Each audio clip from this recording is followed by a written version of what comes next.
to give a goodwill message on this very special occasion as we commemorate the 2026 World Environment Day. This day is a day of significance. The commemoration of World Environment Day is observed annually on the 5th of June every year, as proclaimed by United Nations General Assembly way back in 1972, following the historic Stockholm Conference on Human Environment, and which is now formally marked on our compass as a special day for the protection of the environment. World Environment Day is certainly not just a date in the calendar. It's not an annual ritual, so to speak. It's an everyday activity, but has been given a special day for reenactment. It is the United Nations principal platform for encouraging worldwide awareness and action for the protection of the planet. Today, we are privileged to have our esteemed keynote speaker, Dr. Nimo Bassi, MFR. He is the Executive Director of the Health of Mother Earth Foundation. I extend my special and warm welcome of Dr. Bassi to Igbinedion University. And your coming has always brought good messages.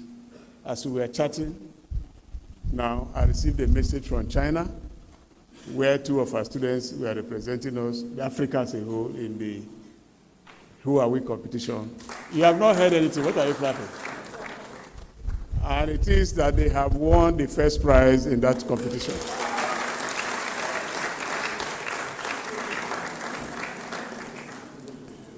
Dr. Bassi is one of Nigeria's most distinguished environmental voices. He's also a poet and an activist, and a thinker whose life work has been devoted to the defense of the environment and the dignity of mankind. Sir, your presence today is not only a great honor to this institution, it's a powerful affirmation of the alignment between frontline environmental advocacy and the academic pursuit and research for the protection of the environment. Distinguished ladies and gentlemen, let me now take you to the significance of this day and, of course, the legacy of our founder. Before I speak on the urgency of today's global theme, I consider it a duty and a privilege to acknowledge the man whose vision made this gathering possible. And I'm speaking of our founder, our proprietor, the Honorable Chancellor, Sir Chief Dr. Gabriel Osabaro Igbinedion, CON CFR, the Honorable Chancellor and Proprietor of Igbinedion University, His Excellency and the Sama of Benin Kingdom. We'll give him a round of applause, please. If you say he is a crowning gift to Nigeria, it's not an understatement. It's an understatement. If you say he's a jewel of the African continent, I will agree with you. But if you also say, and I think we should say that is of global importance and significance, that is the person of our Honorable Chancellor. I will give God the glory for his life. The global theme for the World Environment Day is now for climate. It is not a slogan. It's also not a cliche. It is also not a slogan. It is a directive. It is an imperative. The reason is very clear. Before the Stockholm Conference in 1972, the environment was only considered on the platform of physical environment. There was no consideration at all for the human component. But after that memorable and historic conference, the human component, man, was introduced as a major player of the environment.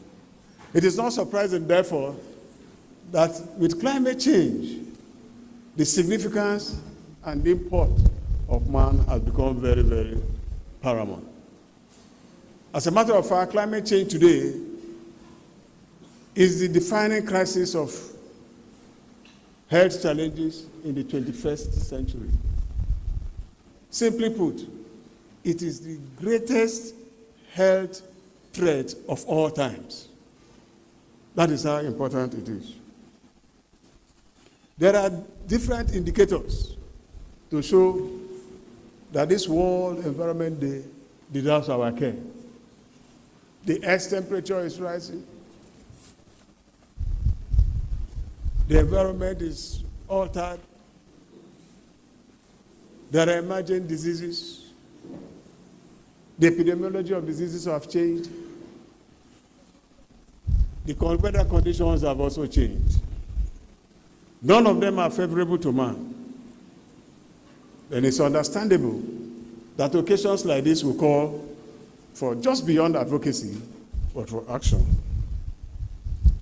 Here in our university, we are using this opportunity to also launch our waste bins, which is an outcome of an Erasmus EU project, SWAM, which this university won with other 3 European universities, and it is worth 800,000 euros.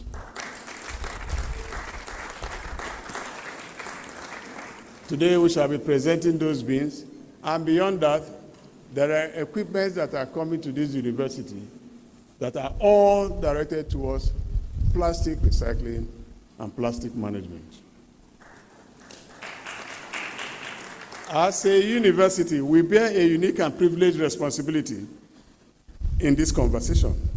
You want to ask me why? Our institution is one of the hallmarks of environmental conservation. A drive through this campus shows an ambience of where nature is nurtured, where nature is cared for, and where nature is protected. Our campus is human-friendly. The ambience is devoid, to a very large extent, of air pollution, free from noise pollution, free from deforestation, automatically encouraging cooler temperature instead of rising temperature. As part of our determined effort to institutionalize climate change protection and advocacy, this university has an established Center for Sustainable Development and Climate Change. The chairman or the director spoke today. And I know that our very good friend, Dr. Bassi, when he will be talking today, and the emphasis on climate change where we must act, you will see that about 3 or more than 4 SDG goals are affected. SDG goal 3, SDG goal 2, SDG goal 6, and SDG goal 13. That's the imperative for us to act. Through the Center of our Climate Change and SDG, we have been able to conduct research and other activities. We have a partnership now with Harvard University. A student in Harvard University is going to be working with our university on air pollution. As we speak now, the air monitoring equipment have been deployed, have been released from Harvard University, and we're about to receive them in 2 weeks' time. And we shall, yes. And it's simply to monitor the ambient environment, air quality in the uni and also in town, and to do a comparative study. I also want to inform you that just recently, Professor Igbinedion, a student, myself and Professor Uche, conducted a dehydration study on our pupils at the primary school. And that result is highly informative. It has also been sent out for publication, and we shall make it public when the paper is accepted. But it's very instructive, highly informative, but highly instructive too. We must drink water all the time. Librarian. Please, let's have water in the hall now. I believe firmly that solution to climate crisis is our full responsibility. In the classrooms and our laboratories, we must act. Today, eminent Nigerians and environmentalists are all over the place commemorating the same day, but with one ambition: to protect the environment, to protect the ecosystem, and in simple terms, to protect Mother Earth. We are very, very privileged to have Nimo Bassey here. I'll say it again. And we want to pause at this point to clear the stage for him. What I just did now are just the basic preliminaries. But I must leave you with a charge. And I must give a clarion call now. Very distinguished ladies and gentlemen, again, I remind you that World Environment Day is not merely an occasion for commemoration. It is a platform for mobilization. It is a platform for action. It is an imperative that demands our care. I therefore use this occasion to call all of us here present and our colleagues that are not here today, but all stakeholders. I invite you to be in the vanguard of protecting the Nigerian environment. Let us deepen our scholarship on the knowledge of the environment and automatically use it for the protection and sustainability of the environment. Let us also remain models of sustainable environment. With this, I charge you to listen attentively to the keynote speaker who will be coming to talk on the theme today. And thank you for listening.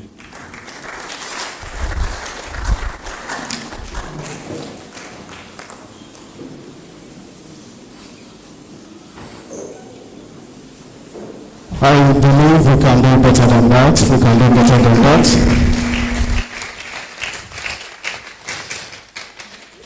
Thank you so kindly, Mr. Chairman, for that beautiful remark.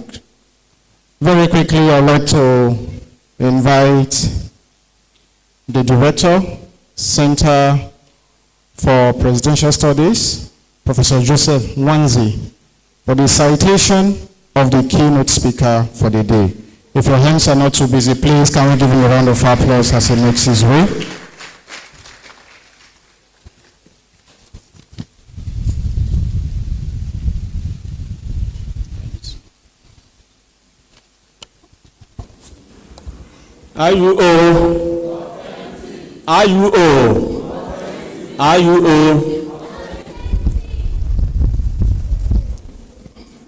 Mr. Chairman, sir, permit me to stand on the already established protocols. Distinguished ladies and gentlemen, this is a citation in honor of the keynote speaker, Dr. Nimo Bassey, an architect, environmental justice activist, author, and poet. Mr. Chairman, sir, I seek your permission to invite the keynote speaker to stand as I present this citation.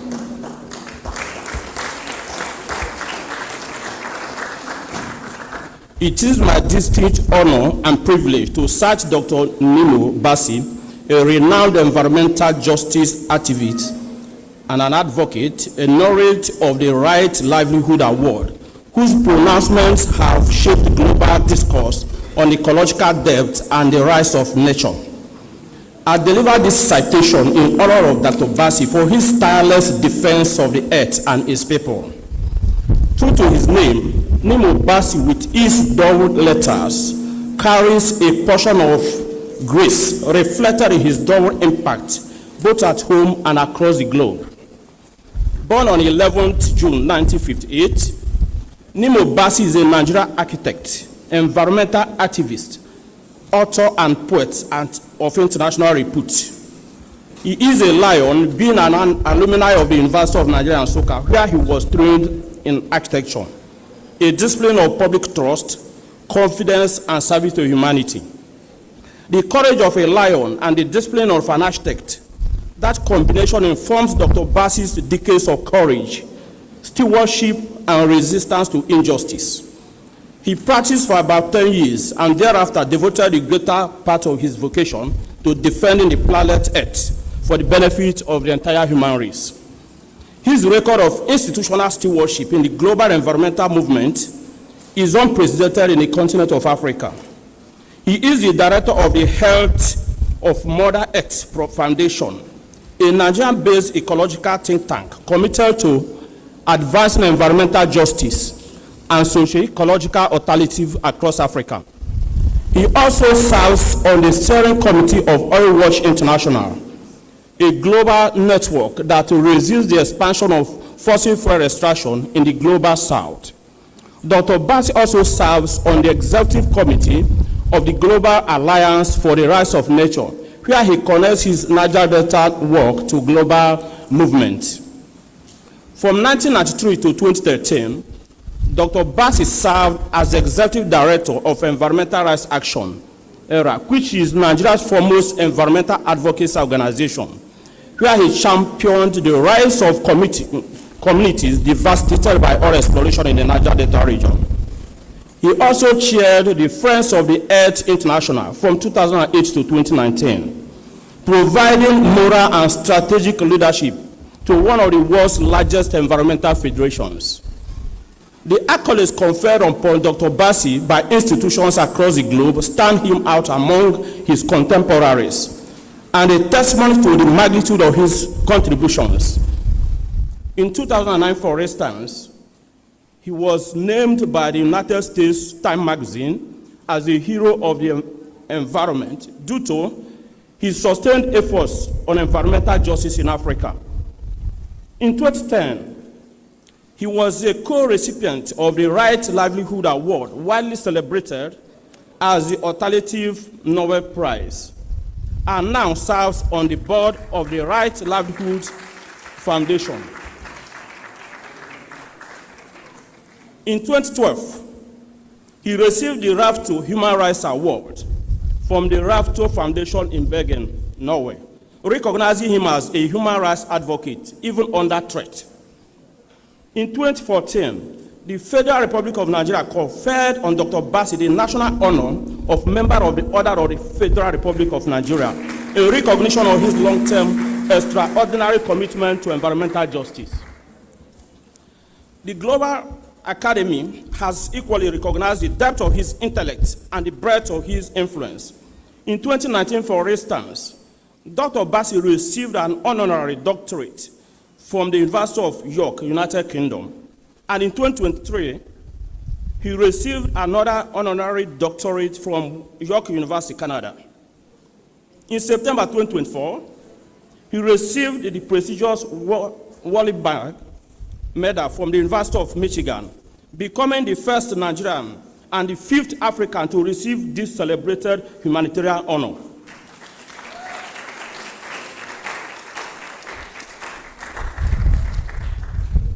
That honor was based on luminaries such as Archbishop Desmond Tutu of South Africa and Dr. Denis Mukwege of the Democratic Republic of Congo, who were conferred with honor at the same time.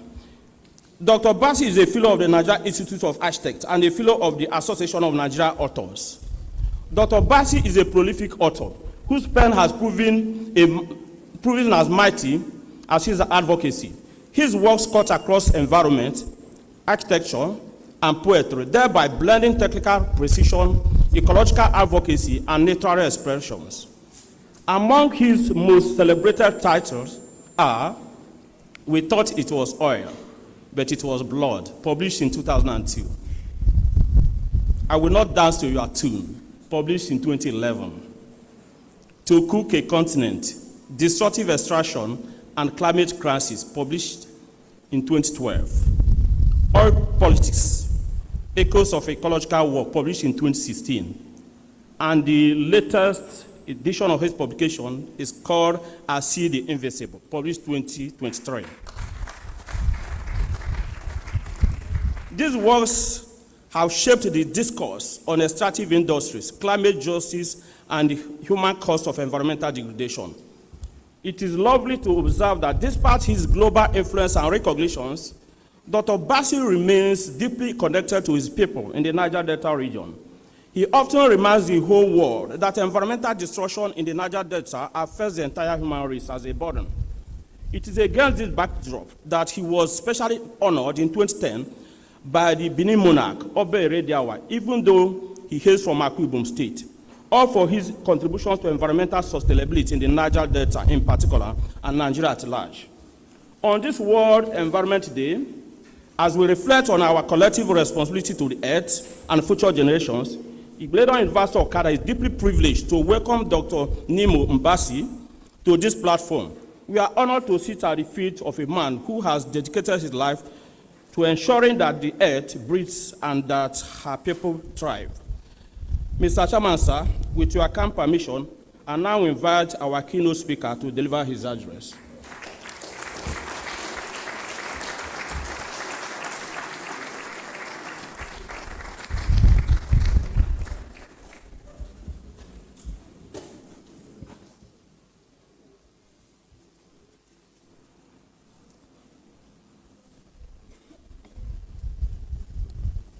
Vice Chancellor, Deans of Faculties, Provosts, Directors, great Igbinedion University students, it is a big honor for me to share thoughts on this World Environment Day event at your beautiful university. Let me say that when the invitation came for me to speak at this event, I had no doubt at all. I didn't hesitate whatsoever because your Vice Chancellor is an outstanding environmentalist, very well respected locally and globally. So there's no way Professor Zemone could invite me to come to this university and I would say I'm very busy somewhere else. It's not possible. So thank you, sir, for inviting me. And congratulations to the director of the Center for Climate Change and SDGs. And I want to congratulate everyone who is here.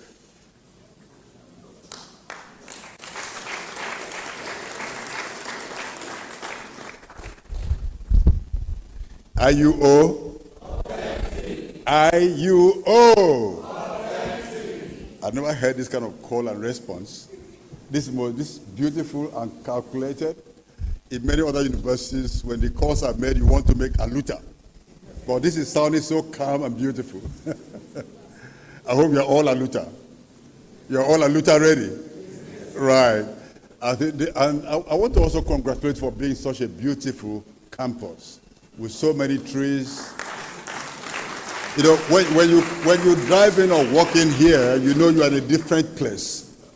There are many places where trees are being fought as if they were enemies. People are cutting down trees everywhere, concreting everywhere, and disregarding the fact that trees give us the oxygen that we breathe. We owe trees a lot, don't we? I know you don't like owing, but you owe trees a lot. So permit me to begin by expressing deep appreciation to the Vice Chancellor of this great university for inviting me to share thoughts at this World Environment Day commemoration. I was billed to be at a community in Delta State today for this same commemoration, but my colleagues are over there with the community people discussing the issues that we are also discussing here today. Now, the topic I've been asked to address is Noun for Climate, Nigeria's Moment, a Dose Opportunity, Universities at the Vanguard of Climate Transition. Let me also recognize the officials from the Forestry Department. I must say that you're doing a very difficult job. Congratulations and thank you for all you do. You know, our forests are very challenged by all kinds of people. You know what I mean? So that forests are becoming very dangerous just to walk by. So you have to walk in those sectors, we have to recognize and applaud those who are investing their time helping us to keep the forest. The World Environment Day, as you all know, was established in 1972, and it's become an annual event. But as the Vice Chancellor said, this is not a ritual. It's a day that reminds us that we are children of the earth, and that if the environment is sound, we are also sound. If the environment is sick, you cannot be healthy. And in fact, because of the state of the environment in the world today, because of the way people relate to nature across the world today, the earth herself is traumatized. And it is the place of young people like you to shake the world, shake the leaders awake, and tell them, look, there's no enjoyment, there's no life on a dead planet, and there's no planet B. No matter where anybody builds a rocket to go, you want to build, we're hearing about building of colonies on Mars, building factories on the moon, mining on asteroids, but all those are basically pipe dreams to extract financial gains. So don't be sold to the fact that you're going to travel for maybe 10 years to one planet, you're on the journey for 10 years to one planet, and you're going to live there and build colonies. No. It wasn't a mistake for humans to be on planet Earth. And we are here to defend the earth and to ensure that those coming after us and those coming after them have a livable planet. So the theme of this year's World Environment Day is a wake-up call for the world to accept that we cannot stay on pathways that deepen environmental degradation, weaken community resilience, and lock us onto sustainable patterns of production and consumption. It will be a plunge into chaos if we fail to build a future based on ecological sustainability, renewable energy, food sovereignty, environmental justice, and community well-being. Nature shows us that we are in a system of interdependence, and that as beings we are all interconnected in webs of solidarity.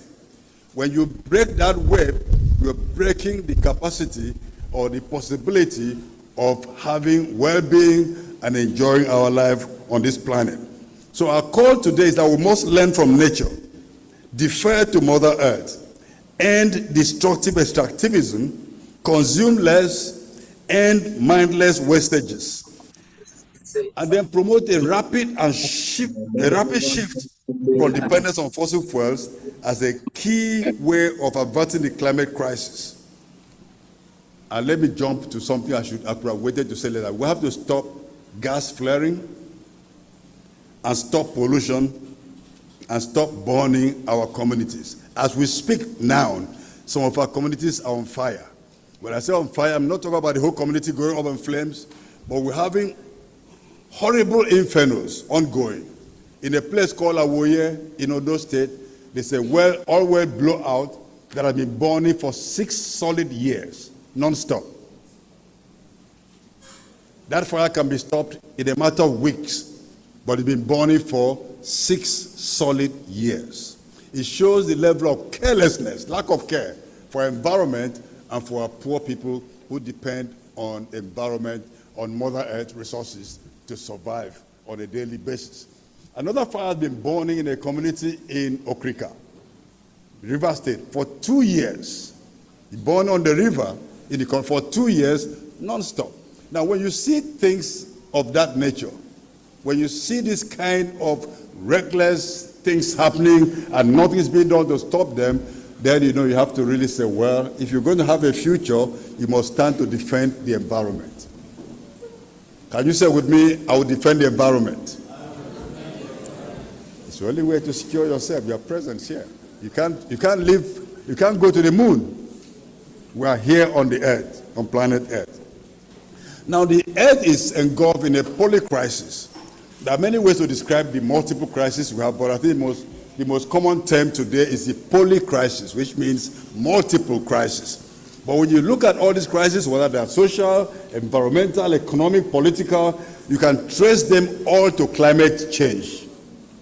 And so tackling global warming is very central if we're going to have the possibility of maintaining a kind of living, a level of living that not only keeps us healthy, but also promotes our wellness and well-being.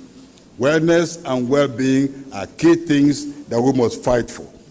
So the climate crisis is the epicenter of the poly crisis. It's an economic problem, it's a social problem, it's a public health problem, and increasingly, it is also a security problem. It's a crisis that touches every aspect of our lives. Across Nigeria, we have evidence of environmental problems. Floods destroy homes and infrastructure. We have serious deforestation all across the land. We have coastal erosion threatening communities along our coastline. Nigeria has a coastline of 845 kilometers. And one of the major communities along this coastline that stood as an example of how to build communities by the people themselves is Ayetoro community. Ayetoro community has lost 80% of its landmass to sea level rise and coastal erosion. And we need to wake up to those kind of challenges. Now, as the Vice Chancellor was speaking, and also when my citation was being read, thank you so much, sir. That was so elaborate. I didn't know so much about myself. You know, when you look at the Niger Delta, we always complain about oil pollution, of course, and that is right because there's too much pollution going on. Complain about gas flaring, but you know we don't know how much of our territory is already going to the ocean. And because the region is a subsiding territory, a net sea level rise becomes a bigger threat. Because not only the sea level rise, it's also the fact that the area is sinking.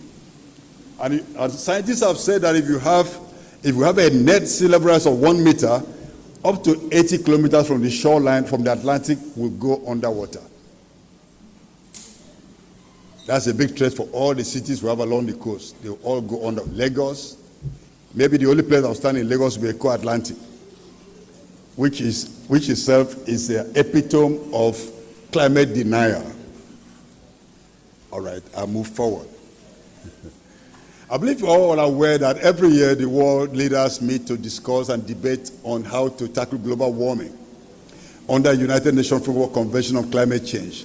Now, in that framework, there's a key justice principle.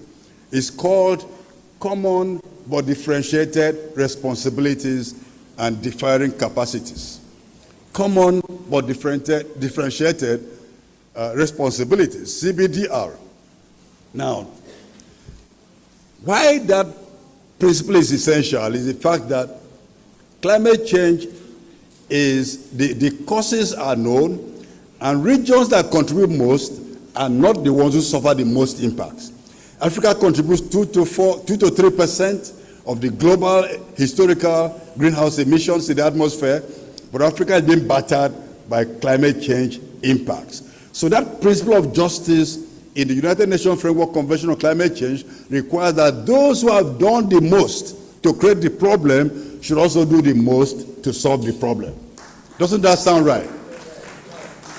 That is the key requirement. And going from that, we believe that the annual approach of seeking financial contribution from rich countries just to help us survive the climate impact will never be enough. We need to demand for the payment, recognition and payment of a climate debt. The Global South is owed a climate debt. A climate debt accumulated from years of exploitation, from years of pollution, and from taking the carbon budget, occupying the atmosphere with so much carbon and greenhouse gases. So if we go on that path, when I want to challenge us, when I say us, I mean you.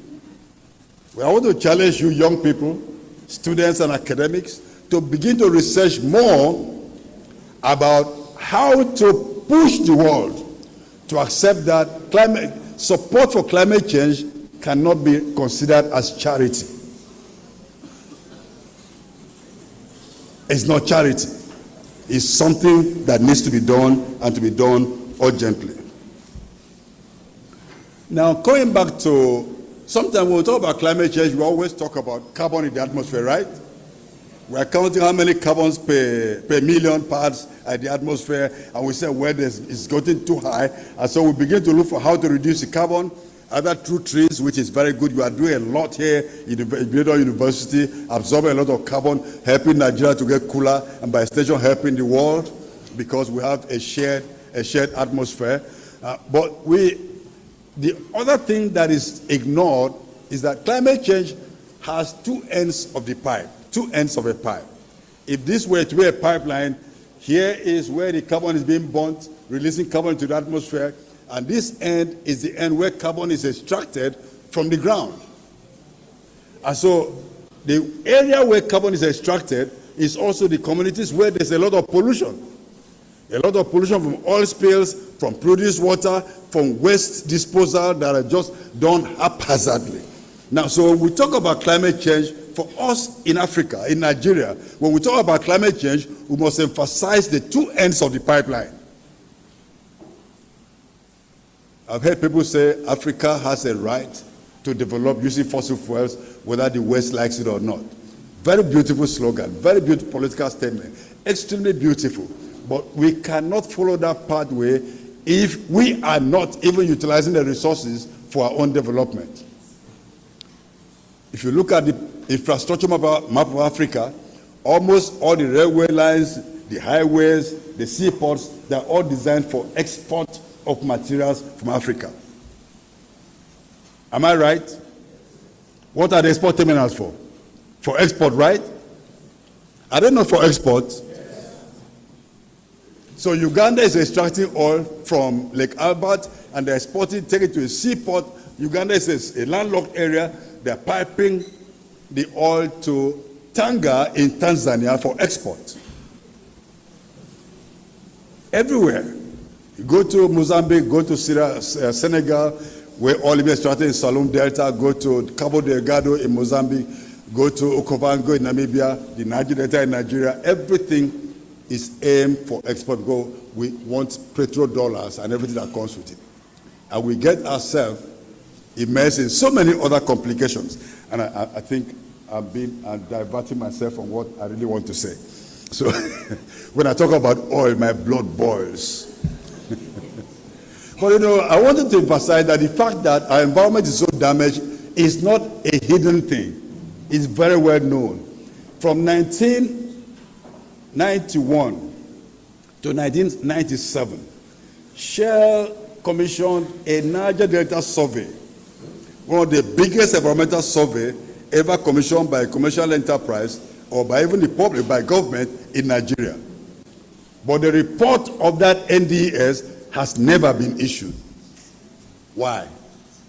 Because polluters don't want to hold themselves accountable for pollution. In 2011, United Nations Environment Programme issued a report on the assessment of the Ogoni environment, showing that pollution had gone as deep as 5 meters in many places, and virtually all the water bodies in that region contaminated with hydrocarbon. In 2023, the Bayelsa State Oil and Environment Commission, set up by the Bayelsa State government, issued a report titled "An Environmental Genocide: The Cost of Big Oil in Bayelsa State, Nigeria." And that report showed that there is a 1.5 barrels of crude oil pollution per capita in Bayelsa State. Is anybody from Bayelsa State here? Bayelsa State. Anybody from Bayelsa State? You are from Bayelsa State. So you have 1.5 barrels of crude oil poured over your body. That's what the report shows. Everybody either from Bayelsa or living there is covered with 1.5 barrels of crude oil. Recently, there was a study on the blood of women in Otuobagi, where the first oil wells were drilled and abandoned in the 1970s. The report showed that all the women whose blood samples were taken have high levels of hydrocarbon in their blood. And extraction stopped in the 1970s, but the impact remains. So anybody from the oil belt of Niger Delta is potentially highly inflammable. So don't bring naked fires near me. I may just go up on fire. because of the hydrocarbon in us. That's why the life expectancy is 41 years. It's a mere 41 years. It's one of the lowest in the whole world.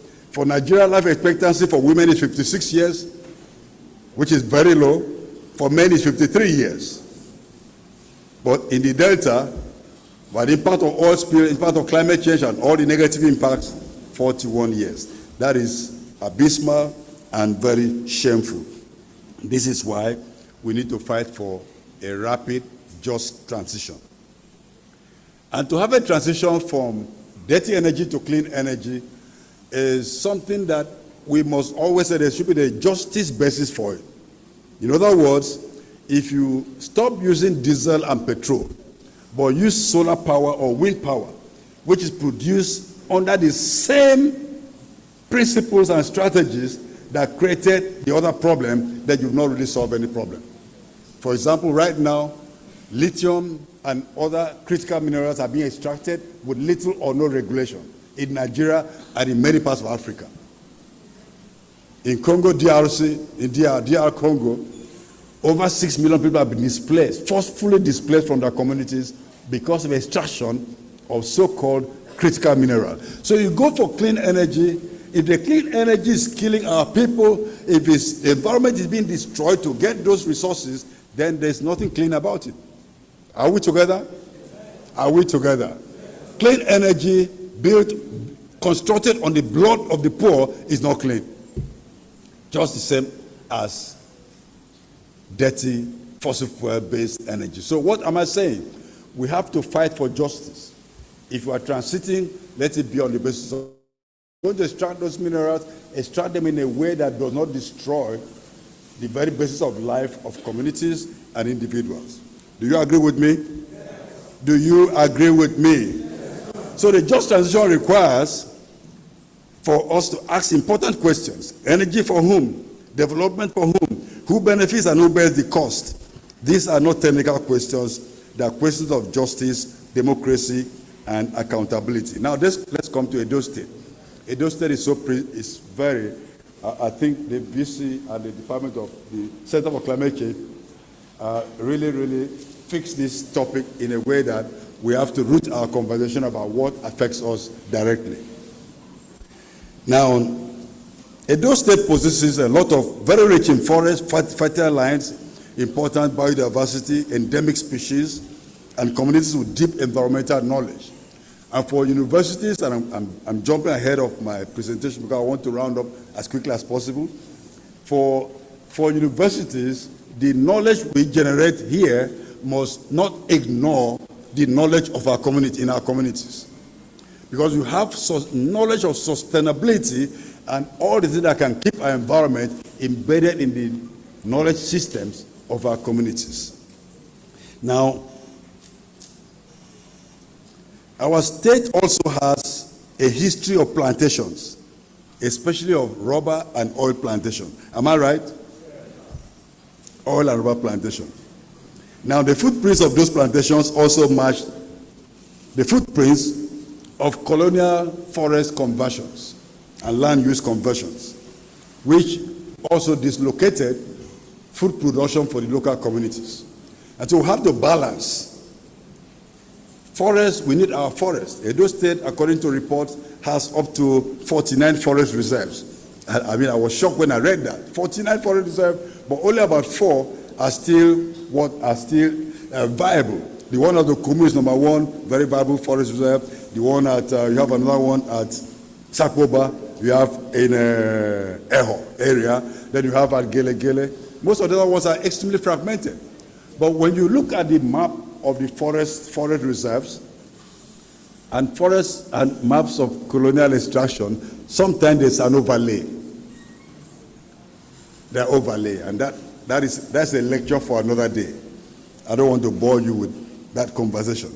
But there are studies being made to show how all these are extractivist and how they affect communities in a certain way. Now, oil fields, when we talk about Niger Delta, we always talk about Delta State, Bayelsa State, Akwa Ibom State, River State. But we forget that Edo State is an oil-producing state. Is Edo State an oil-producing state? Yes, sir. Right. And the oilfield communities in Edo State suffer the same ecological horrors that other Niger Delta communities have endured for almost 7 decades. We have massive gas flares, we have oil spills, we have waste being dumped in our communities, and in fact, some of these communities are the most disadvantaged because the only reason they are remembered is extraction of resources and not giving back anything. And this is what even the new PIA, the host communities development boards, are meant to solve this problem, but they also create problems of their own, and we can discuss this elsewhere. Now, let me talk about the role of universities. Should I speak about the role of universities? Yes. Should I speak about the role of universities? Yes. Of course, that's why we're here. The protection of our ecosystems must be seen as an investment in the future rather than a constraint on development.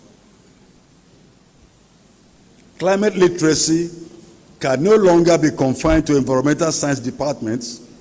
It must become part of the educational experience across disciplines. Students should understand the history of climate change, who the main drivers have been, and that while it calls for shared actions, justice demands that historical responsibility must not be swept under the carpet.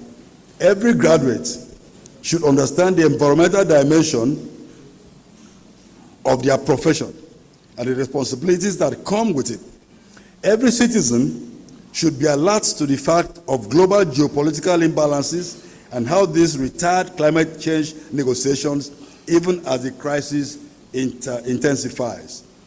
It is the role of universities to uncover the colonial roots of climate change and drive policies that will encourage our governments to demand for true action. Universities must also strengthen research that address local realities. Too often, research priorities are shaped by external interests rather than community needs. And universities should be generating knowledge that helps farmers adapt to climatic changes, conditions, support agroecology, which is the natural way we deal with farm, using natural inputs, improve renewable energy access, strengthen water management, protect biodiversity, and build community resilience. Are you still awake? Yes. Please take your heads off the table. I see too many young people putting their head on the table. You are not allowed to sleep on me. Okay, thank you for waking up. I really appreciate it. Give yourself a big hand.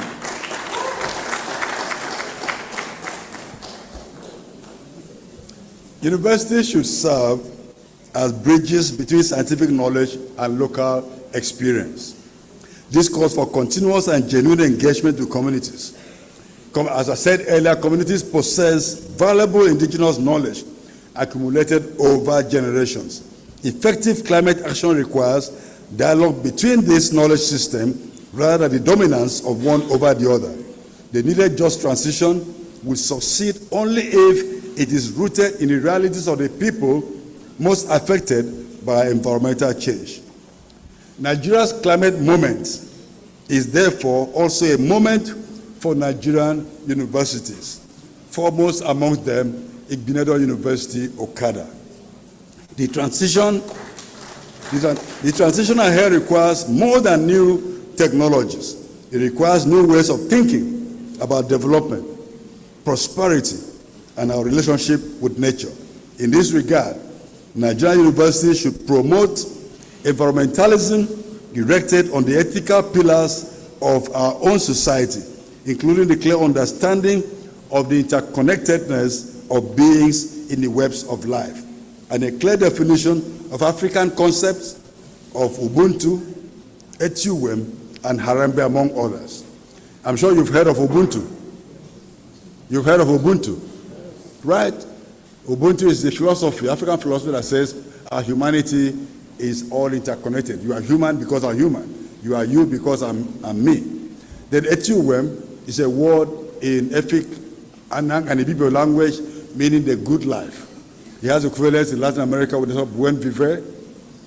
and talk about the good life. The good life is not a life of accumulation. It's not a life of how much wealth you have. It's not a life of how much power you have. It's a life of how well you live with your neighbor, how well you live with the environment, how much care you show to everyone around you, including the beings you cannot see.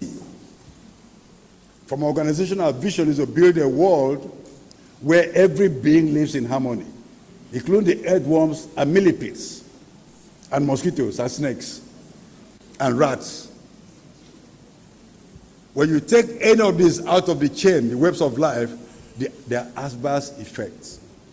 You need snakes to eat rats. You need earthworms to perforate the soil and promote aeration. You need every being, no matter how small it is. Universities are among the few institutions capable of helping society undertake that transformation that we need. If you embrace this responsibility, you can help build an energy system that serves people rather than profits. Agricultural systems that nourish communities while protecting ecosystems. And economies that respect ecological limits while promoting human well-being. The future will not simply happen to us. It is something we must collectively create. In other words, we have to build the future that we want to get to. The urgency captured by the theme, Noun for Climate, reminds us that delay is not an option. The decisions we make today will shape the conditions under which future generations will live. Nigeria has a moment before it. Edo State has an opportunity before it. Igbinedion University, Okada, has a responsibility before her.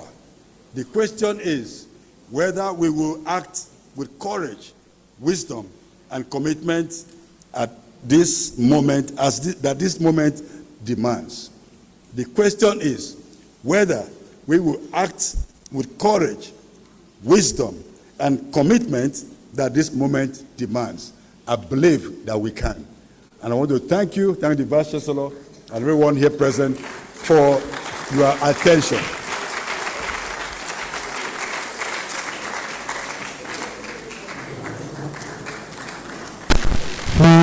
Let us keep clapping. If your hands are not too busy, please let us appreciate our keynote speaker for a very beautiful lecture. Very quickly, before I hand over to the chairman of the occasion, I'd like to recognize the presence of the rep of Natural Eco Capital Limited, Lagos, Dr. Victor Igbinedion. Please can we give him a round of applause? Please can we give him a round of applause? He's here all the way from Lagos. I also want to quickly recognize Mr. Igbinedion Sylvester, the Forest Officer of the State Forestry Commission. Please a round of applause for him. Very quickly, we permit me to recognize the presence of Dr. Tom Obaseki. Please can we give him a round of applause? Please can we give him a round of applause? Dr. Tom Obaseki is a fellow of the Nigerian Environmental Society and also the award-winning chairman of Orodo Local Government Council. Please can we give him a round of applause? In our midst also is the rep Okumu Oil Company Limited, Prosper Asia. Please can we give him a round of applause? At this juncture, I'll hand over to the chairman of the occasion to oversee proceedings. Please let us give him a round of applause as he does that. Thank you very much. We are going to move at the lightning speed because all our speakers are now available. When the keynote speaker was delivering this lecture, we are trying to ascertain who and who was available, but it looks like they're all available. We are going to take them in we'll give them some short time to present their paper, but we shall discuss. We'll have enough time to discuss. Again, let us give ourselves a round of applause. This is a matter that concerns all of us. When the speaker, Dr. Basu, was talking, he was emphasizing on the environmental crisis. he moved to a higher level beyond crisis as a phenomenon. He provided evidences of the current price crisis. He talked about deforestation that has been on for a very long time. In 1994, I won a Ford Foundation grant of 100,000 in 1994 for my work in Okomu Forest. And the emphasis was on the protection of Nigerian environment. He also mentioned an important aspect that I proposed that time to that's what we call traditional coping mechanisms. More or less knowledge exchange. We need the knowledge of the locals to address the local issues. He talked about coastal issues, drought, high temperature variations, and attendant problems. When you talk about IDPs today, it is not only as a result of terrorism, it's as a result of migration and refugeeism. It's a serious matter. In the science realm today, we talk about microbial resistance. There is a total shift now in the epidemiology of diseases. There are also emerging diseases. There's expansion of vectors now. Over 3 million malaria cases were cited in Africa a few months ago. 3 million. You also talk about the North and South dichotomy. Nobody is doing us a favor. So climate change funds should not be charity when it comes to the recipient of the calamity. Incidentally, when the Nibo Basi was talking about NDS, I was about to close my face because I participated in that project. I was part of that survey. As a matter of fact, I led the late Professor Boge team that handled an aspect of the survey. So I was a member of that team. We still have our own report.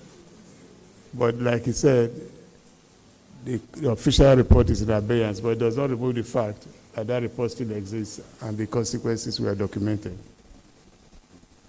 So it's on this note I would like to invite some of our speakers that are available. Please, because of the exigencies of time, limit your presentations to 5 minutes, and those who are giving good meal messages to 2 minutes.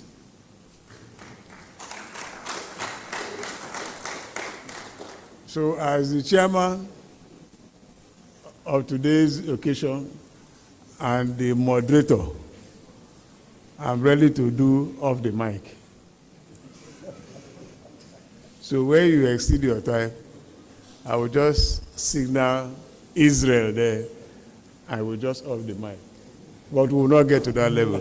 So please, I welcome the rep for the forestry. Madam, please, incidentally, our Honorable Chancellor is a grand fellow of Forestry Association of Nigeria. Yes. So we will take 2 minutes. Yeah, just 2 minutes, ma'am. 2 minutes, goodwill message. And so, Professor Refita, get ready. Professor Engineer Urola,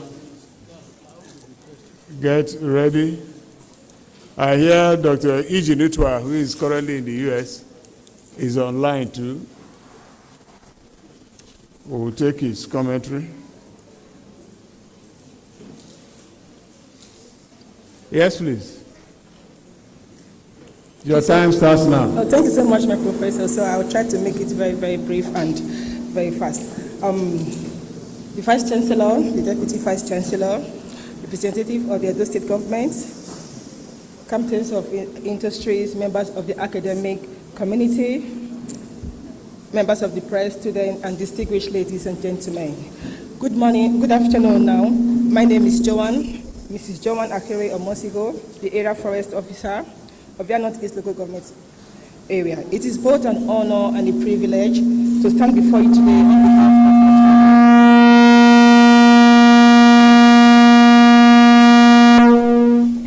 of my chairman, Edo State Forestry Commission, at this important occasion, commemorating the 2026 World Environment Day. At the outset, permit me to express my profound appreciation to the Center for Climate Change and SDGs of the Igbinedion University, Okada, for extending this invitation and for providing this platform where critical stakeholders can engage in meaningful dialogue on environmental sustainability and climate action. World Environment Day is not merely a day on the calendar, it is a global call to reflection, responsibility, and action.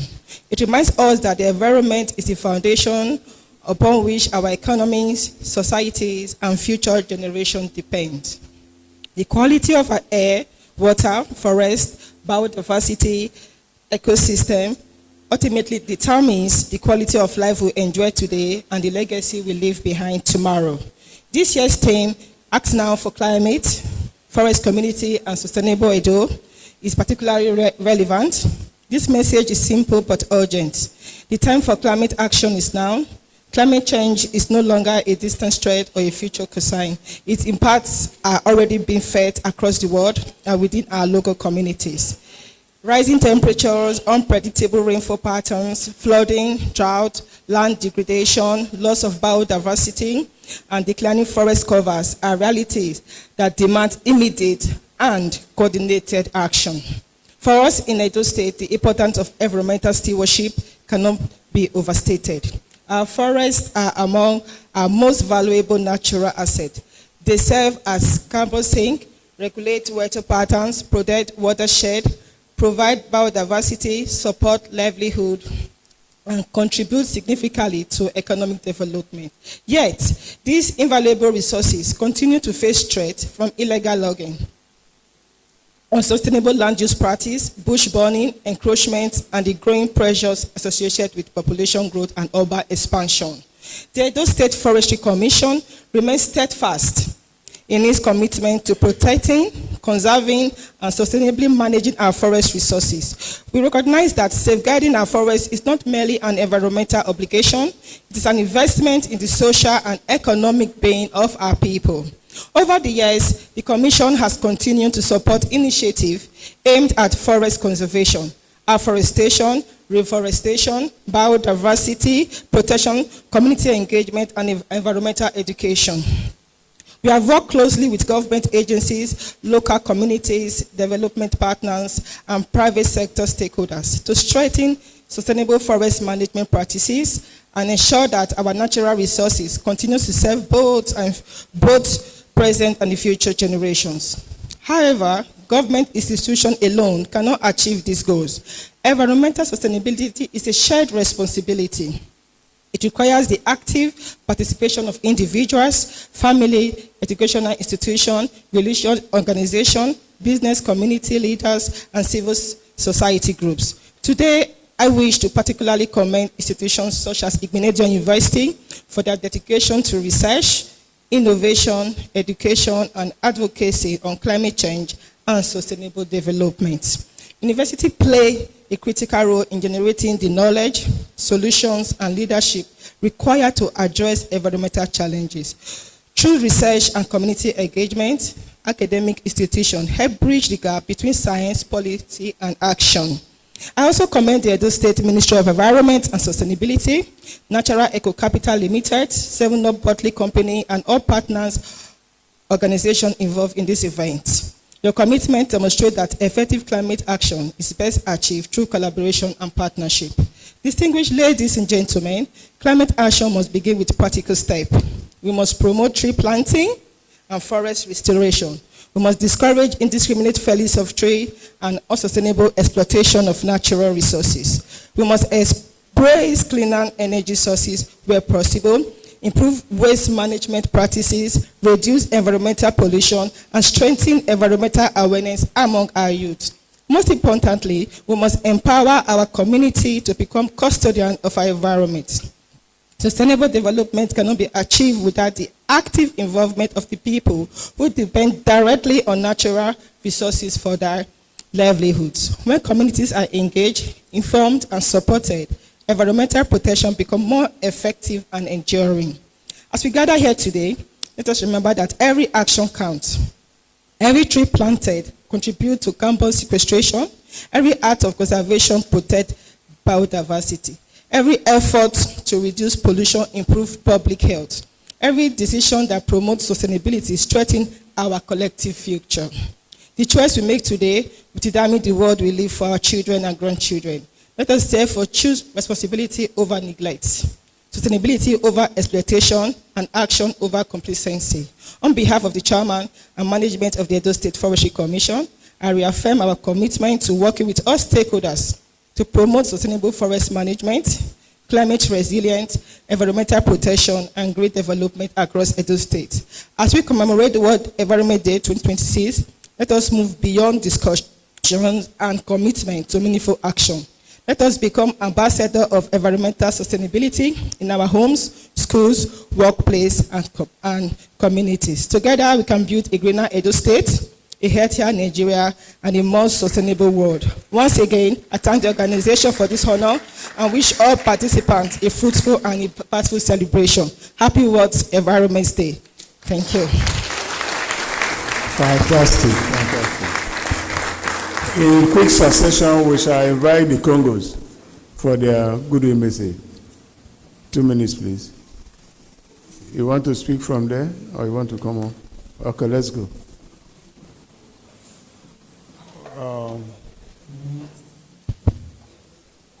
Please let us give him a round of applause. Please let us give him a round of applause. We shall also take a goodwill message from Dr. Tom Obaseki after Congos. Thank you. Please encourage him. Thank you very much. Thank you. Thank you very much. The Vice Chancellor, Igbinedion University, Okada, the keynote speaker, Dr. Nimo Basim, that distinguished members of the high table, our dearest students.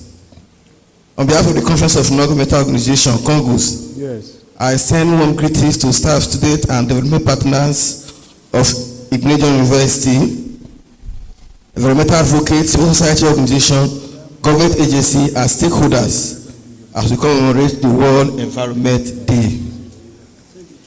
This year's celebration reminds us of our collective responsibility to protect and preserve our environment for present and future generations. The increasing challenge of climate change, deforestation, biodiversity loss, pollution and environmental degradation require urgent call and sustainable action from all sectors of the society. As civil society actors, we reaffirm our commitment to promoting environmental sustainability, climate justice, conservation of natural resources, and community-driven initiatives that support a healthier and greener planet. We call on government, private sectors, organizations, communities, and individuals to embrace environmental friendly, responsible practice and support policies that safeguard our ecosystem. Together, we can build resilient communities, protect our forests and water resources, reduce pollution, and create a sustainable future where economic development goes hand in hand with environmental protection. Let us use this occasion to renew our commitment to environmental stewardship and collective action for a cleaner, safer, and more sustainable world. Happy 2026 World Environmental Day. Thank you very much. Thank you very much, very much. Dr. Tom Obaseki, please.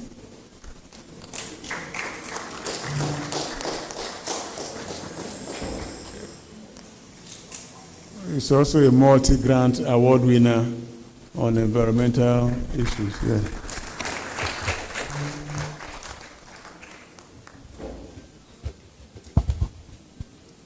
The Vice Chancellor of this great university, our able keynote address speaker,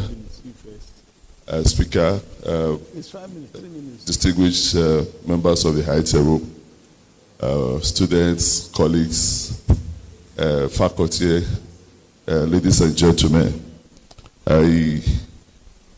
For me, I want to relate the challenge, environmental challenge, to one of what some people will say the heinous crime of man against our Lord Jesus Christ, but which people of faith say to be the beginning of redemption of man, when our Lord Jesus Christ said that we should forgive them, for they know not what they are doing. I think that translates to the environmental challenges we are having today, because if we look at this hall, I believe that how many of us are conscious about the impact of environment on what we do or what we have to do. So I think moving forward, there has to be the move towards sustainability and circularity in everything that we do, and that knowledge must be total, as the keynote address speaker just told us this morning.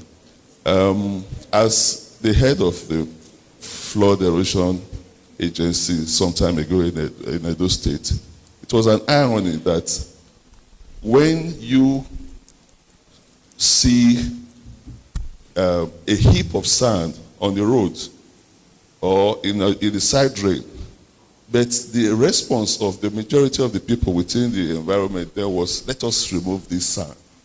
But for an environmentalist, is concerned about what has happened where the sand is coming from. But we don't think about that. So I want to thank the keynote speaker, and I believe that we are also very fortunate to have one of the few vice chancellors that is we are talking about is tough, environmental management and sustainability. And I believe that moving forward, after this award Environment Day celebration, the university will be further positioned to take advantage of being, I believe that we can make this university to become one of the few, if not the first, in Nigeria, where every student is mandatorily impacted with circular economy, model, and sustainability, to understand how the impact of what he is being taught and what his profession will have on the environment. I believe it is doable, and I believe that today will mark the beginning of that initiative, which is one of the things that also brought me from Benin to discuss with my Vice Chancellor today. So I wish all of us all the best, and to also say that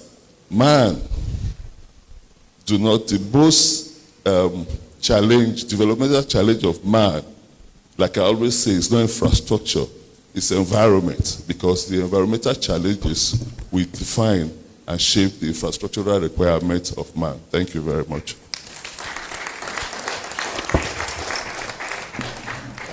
Dr. Tom is also a Commonwealth scholar of the CECIO firm. We had opportunity to work with him when he was in charge of the World Bank project for the flood and erosion control in the Edo State. On another note, I'm happy you are sitting with the Dean, Acting Dean of the College of Pharmacy. Dr. Tom has written officially to this university through the Honorable Chancellor. He is a pharmacist by profession. He has agreed to render lecturing, knowledge exchange to this university at no cost to the university. So part of this visit, we shall be concluding that arrangement, which is on pro bono, but more importantly, is on knowledge exchange in the areas of pharmacy. Thank you very much. I will now invite Professor Refeta, 3 minutes, while Raji Urala prepares for another 3 minutes. Now we are going back home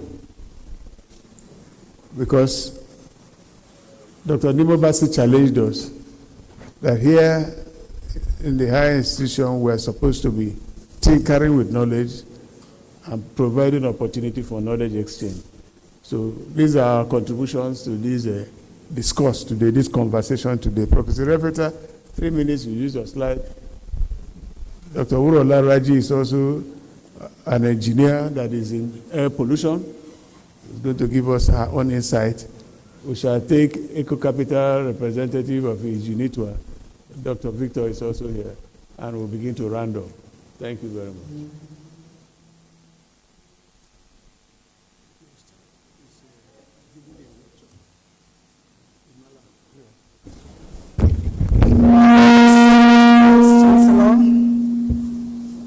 Of course, a veteran in environmental science, climate change, mitigation, and adaptation. So since I've been given 3 minutes and I have about 60 slides here, for whatever little sense that I'm going to make, I trust that the highly knowledgeable, highly informed Vice Chancellor in the House will come and clear your doubts and give meaning to whatever I'm able to say within the time allotted. So the topic, we've been talking about climate change, and it is clear that the impact of climate change is now with us. From the discussion we've had from the keynote speaker, the Vice Chancellor, and what I want to say to us this morning is that everyone is involved. Everyone is a contributor to climate change. So leaving this place, since the theme of the year is now for action, you must be part of the action. From the plastic bottles you've been given this morning, you will take the water, the content, and at least ensure that the empty bottles are recycled, thereby contributing to mitigating climate change. And that is where we come in, because the assignment on climate change is right now leaving no one behind. All hands must be on deck. Notwithstanding Nigeria and the developing countries are the least contributors to climate change, we still have to lend our voices and do what we have to do to mitigate and ensure adaptation to climate change and ensure we contribute to climate actions. So the focus topic this morning is climate finance. And if you look at my slide, you see that the 3 pictures we have there is all about money, money, money. Where is this money going to come from?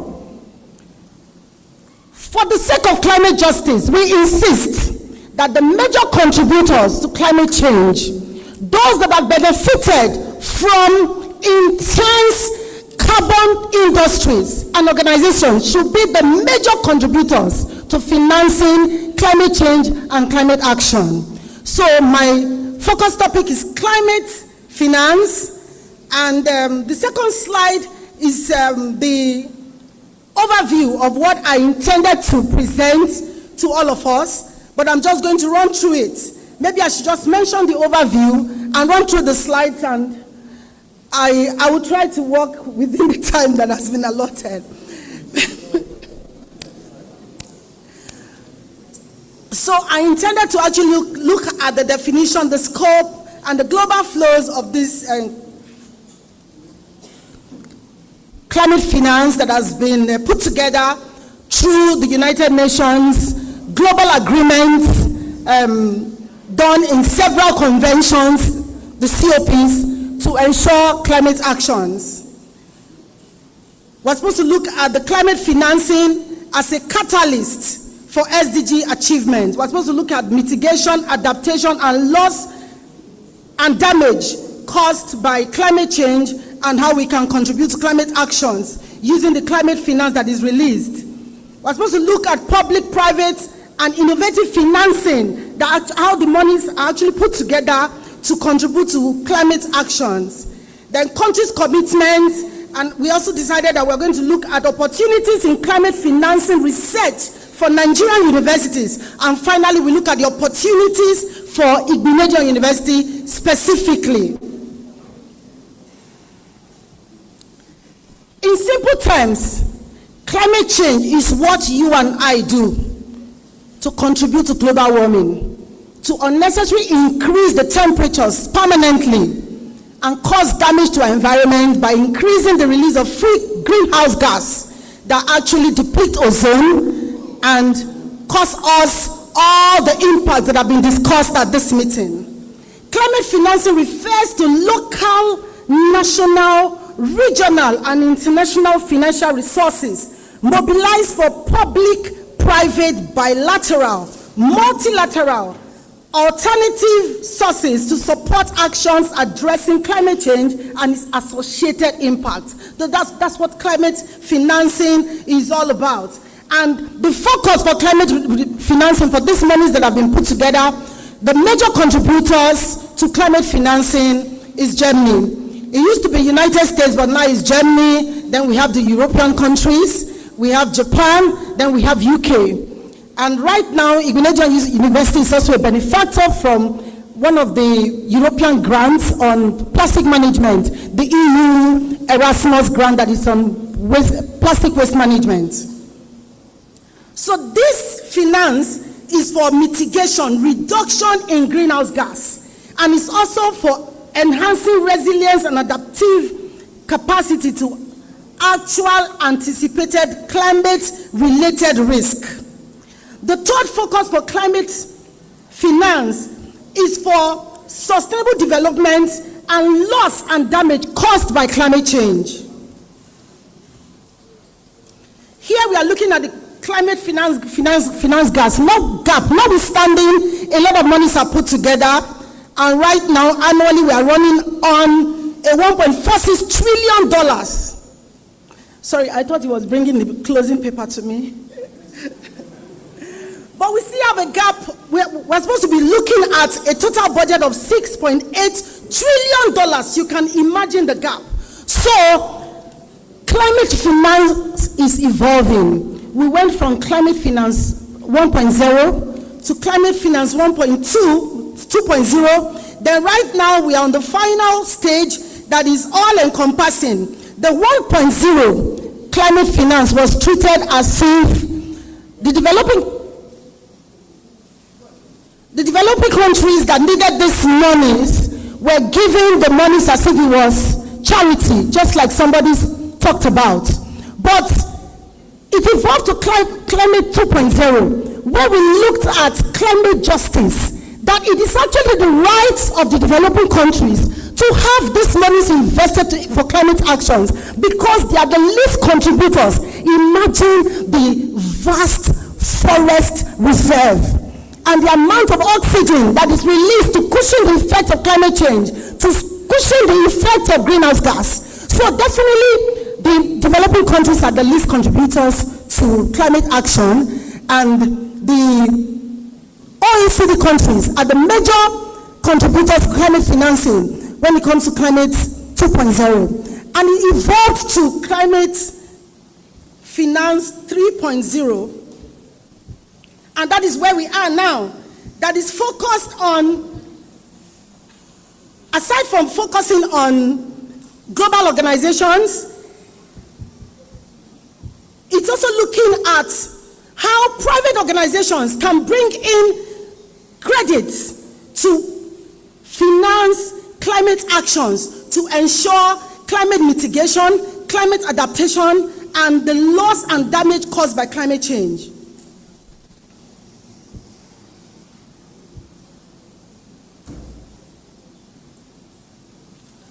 Looking at the loss and damage caused by climate change, the operationalization of loss and damage fund at the COP28 represented a significant milestone in international climate financing, and that was focused on climate 3.0.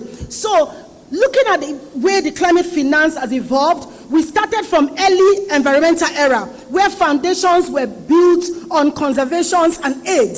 We went ahead to look at global financing, forcing or compelling the major contributors to contribute to climate financing for the sake of contributing to climate actions. We went to the Kyoto Protocol era, and from there went to the Paris Agreement that is now focused on ensuring climate actions are carried out and they are properly financed through climate projects.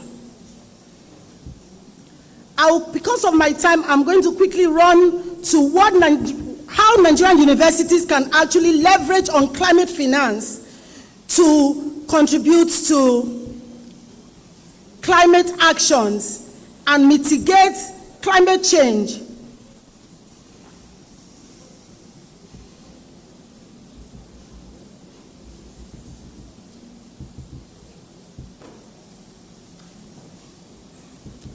Looking at the key characteristics of climate finance 2.0, which is what I have already explained, climate finance 3.0, what makes the climate finance 3.0 different from the others, like I have said.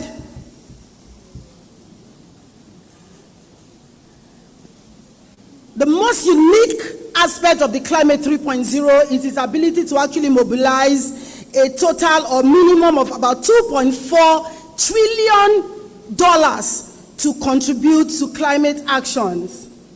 And the priority investment sectors are as listed on the slide on the screen.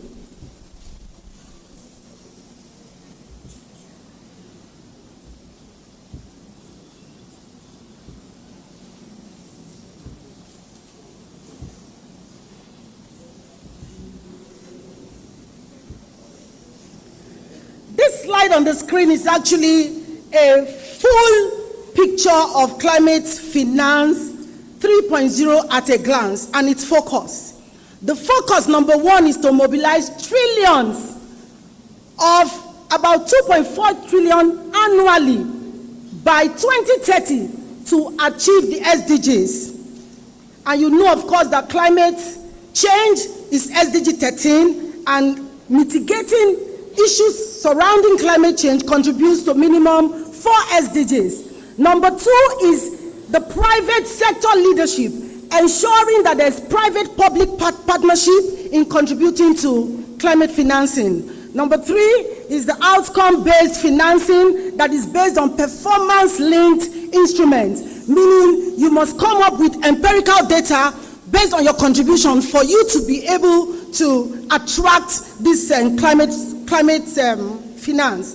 The fourth aspect is climate justice and inclusivity, ensuring that vulnerable groups and small communities are able to benefit from climate financing. The fifth aspect is the nature-based solutions that is based on the Paris mitigation tied to the Paris Agreement. And the last one is digital climate that leverages on technology to contribute on climate action.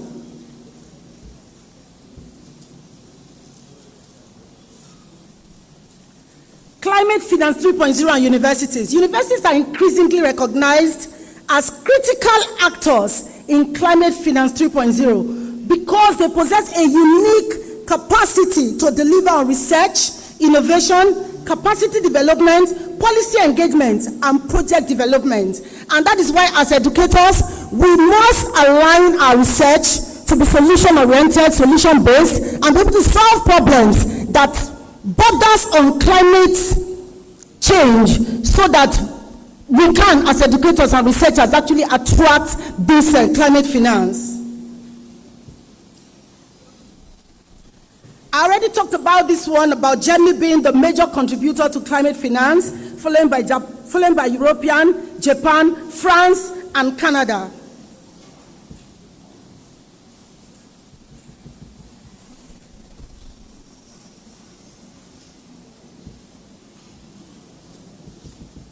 Please, let's go to the slide where we talked about how universities can maximally benefit from climate finance. I would like to highlight here that climate finance is majorly focused on adaptation and mitigation. So projects that focus on climate mitigation and climate adaptation are most likely to attract climate finance.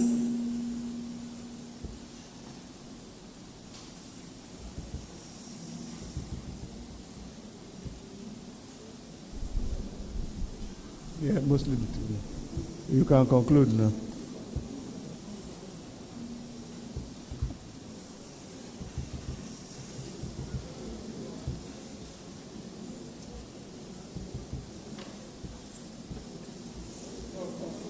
The slide. Just conclude.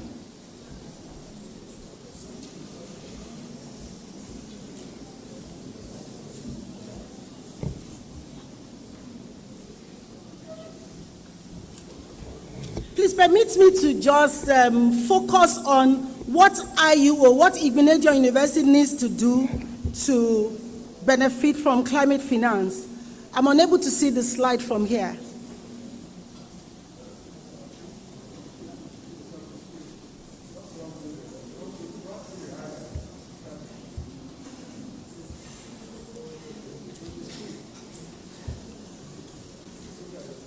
I'm unable to.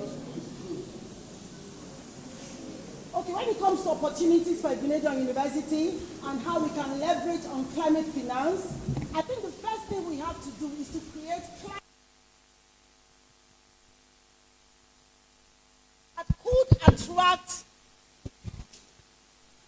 The first thing we have to do as an institution is to leverage on the climate finance is to create a climate and health research center, a climate sensitive disease center, or an environmental toxicology hub, or a quality monitoring hub. We could also look at climate resilience and health. Researches that borders on these aspects should help us to attract this huge fund that is already put into climate finance. The second intervention or the second aspect we can look at is create green innovation and entrepreneurship centers. Student-led climate startups encourage students to come up with ideas that are climate focused that can lead to climate startups. We also can look at green business incubation, where climate solutions and climate outputs can lead to commercialization and patent development. We can also look at climate technology and development, leveraging on the software engineering department and the Department of Computer Science. We can also establish the Climate Finance and SDG Research Hub that will focus on policy research, climate financing tracking, sustainability reporting, and SDG monitoring. Researches like this will also go a long way to attract climate finance. The third aspect I want us to look at is the oil palm waste circular bioeconomy hub. Establishing this hub will help us to focus on climate smart fertilizer production, especially because we have a lot of artisanal palm oil industries in our locality, and we can actually partner with them to convert those waste into biofertilizers, maximizing biomass and increasing value addition in that regard. Please conclude. In conclusion, please.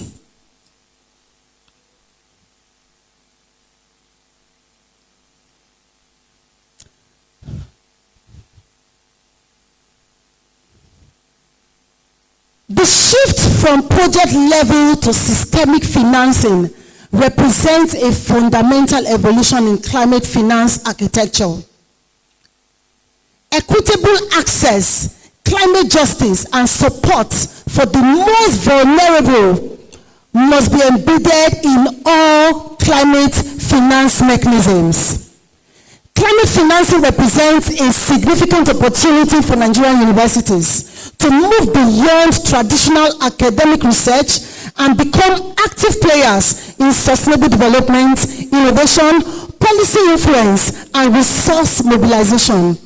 A global climate finance flows continue to increase. Universities can position themselves as centers of excellence for climate research, project development, capacity building, monitoring and evaluation, and technology innovation to help deliver on climate actions and climate change. Thank you for this opportunity, sir.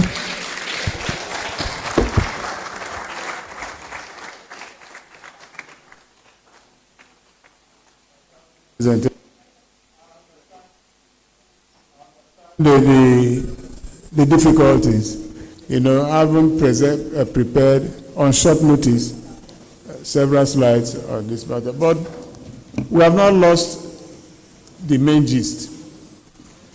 On climate financing, the focus was platform-based, adaptation financing, mitigation financing, loss and damage financing. In these three categories, she presented the evolutionary trend. The 1, 2, and 3.0 where we are now. The bottom line of the 3.0 is just private sector investment. That's just the story. And so she now provided a scenario where the university can hash in. And as I just talking with the DVC admin now, we already have a center of SDG and climate change, which can now harness the contributions from her presentation in the areas of vulnerability and strategic financing. Thank you. Can we give her another round of applause?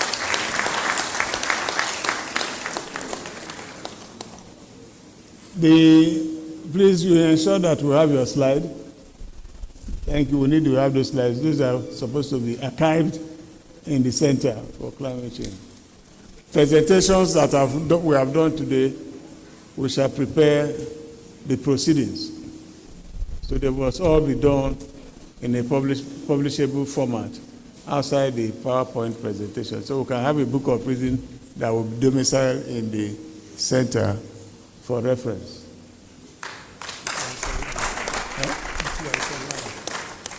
I hope he knows that is he connected now? Can we, is Dr. Igbinedion online? Can you hear us? Yes, Prof. Well, is he online now? Yes, I'm here. Please, can we see your face? It's showing there. I hope you can see me. And ITV. Come on for it. Can you hear me?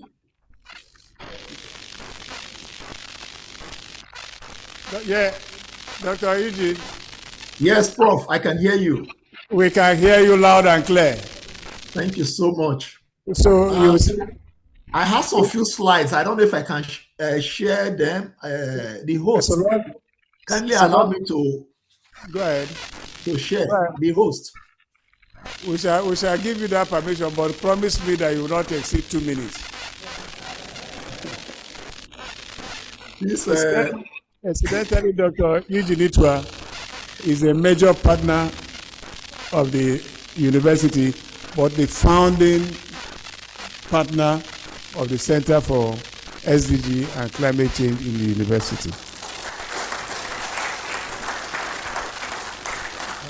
And for almost 4 decades, Dr. Igbinedion and I have been working in the field of environment still as we speak. Just recently, he was recognized in a platform yesterday, and he sent me the message. I congratulated him. So Dr. Eugene For time, we shall extend yours to 3 minutes. Just speak to the slides and let's go. Thank you. Thank you very much. And I hope you can see my slides. We can see it very clearly, yeah. Beautiful. Thank you very much. Our emeritus professor, thank you so much. And indeed, our keynote speaker, thank you for honoring us. And I want to rest on the established protocols. I'd like to quickly speak on this, making nature pay. Carbon market, biodiversity credit, and Nigeria capital investments. I have these few slides I would like to go through, and this gives you the steps for forests, natural capital, market, finance, and action. This more or less summarizes all the 18 slides I have, and so I'll speak to just this. And just to say that the very first step here shows that forests are our infrastructure. What do we want to pick from here? The forests provide water regulation, climate stability, and disaster risk reduction. Unfortunately, Nigeria has lost 90% of its original forest cover, creating an economic and security crisis. We see that every now and then. All of us are sharing from the challenges that we have all created. Then the number 2 there shows the natural capital, that is the hidden balance sheet that we don't seem to give recognition. Nature underpins global economic stability with $44 trillion of GDP at risk and over $2.5 trillion in annual forest ecosystem services. Protecting nature is 5 to 100 times cheaper than replacing those services artificially. And then looking at the triple helix model, lasting solutions are needed. It requires collaboration. The government looking at it from the policy and enforcement angle, the academia from looking at it from the evidence and evaluation angle, and of course the industry from investment and market. If we work together in this form, we'll be able to deal with the challenges. And then the fourth one is how we can indeed make better decisions. I am an accredited trainer for the UN SDG IPA standards. And I'm also an accredited trainer on nature in business decision making. And from this, we've seen the need for institutions to move from that passive reporting to genuine impact by mandating environmental, social, and governance transparency. And then we've gone ahead because of the issues of integrity, transparency. We came up with what we call FIPRI. FIPRI actually came out from my invitation to speak to the engineers in Nigeria. And we discovered that the engineers focus on function. Oh, does it meet engineering standard? Do they give attention to impact? Do they give attention to prosperity? What about resilience and equity? And so we came up with this, FIPRI. And so for us, we are seeing FIPRI as the integrity backbone. And then we have further developed something unique under the FIPRI that we call the Forest Impact and Performance Reporting and Evaluation Framework. This provides standardized MROV. MROV is measurement, reporting, and verification to prevent greenwashing and align with TNFD. Students, you can please find out what that means, TNFD. You also have TCND. Find out about all of that. And of course, the SDG IPA standard. And then we have the carbon markets, what Nigeria is doing today, the opportunity that we have. Nigeria has at least $3 billion of opportunity. With the Nigeria carbon market framework of 2025, Our national carbon registry, hopefully, we think this year it will come alive. Nigeria can sell RED Plus credits. And interestingly, for RED Plus, I developed the carbon forest mechanism for RED Plus for the country. We can look at afforestation. We can look at clean cooking. We can look at savanna, blue economy credits through Article 6 and voluntary markets. What about the biodiversity credit itself? This is the new frontier, ladies and gentlemen. It is a fast-growing market that tripled to $1.4 billion in 2025. Nigeria's rainforests. What about the wetlands and the savannas? These are premium assets that can be stacked with carbon credits.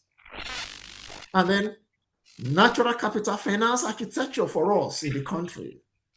Instruments like green bond, payment for ecosystem services, blended finance, and nature-linked bonds turn ecosystem value into deployable capital supported by SEC rules, security exchange, CBN principles, and climate change fund.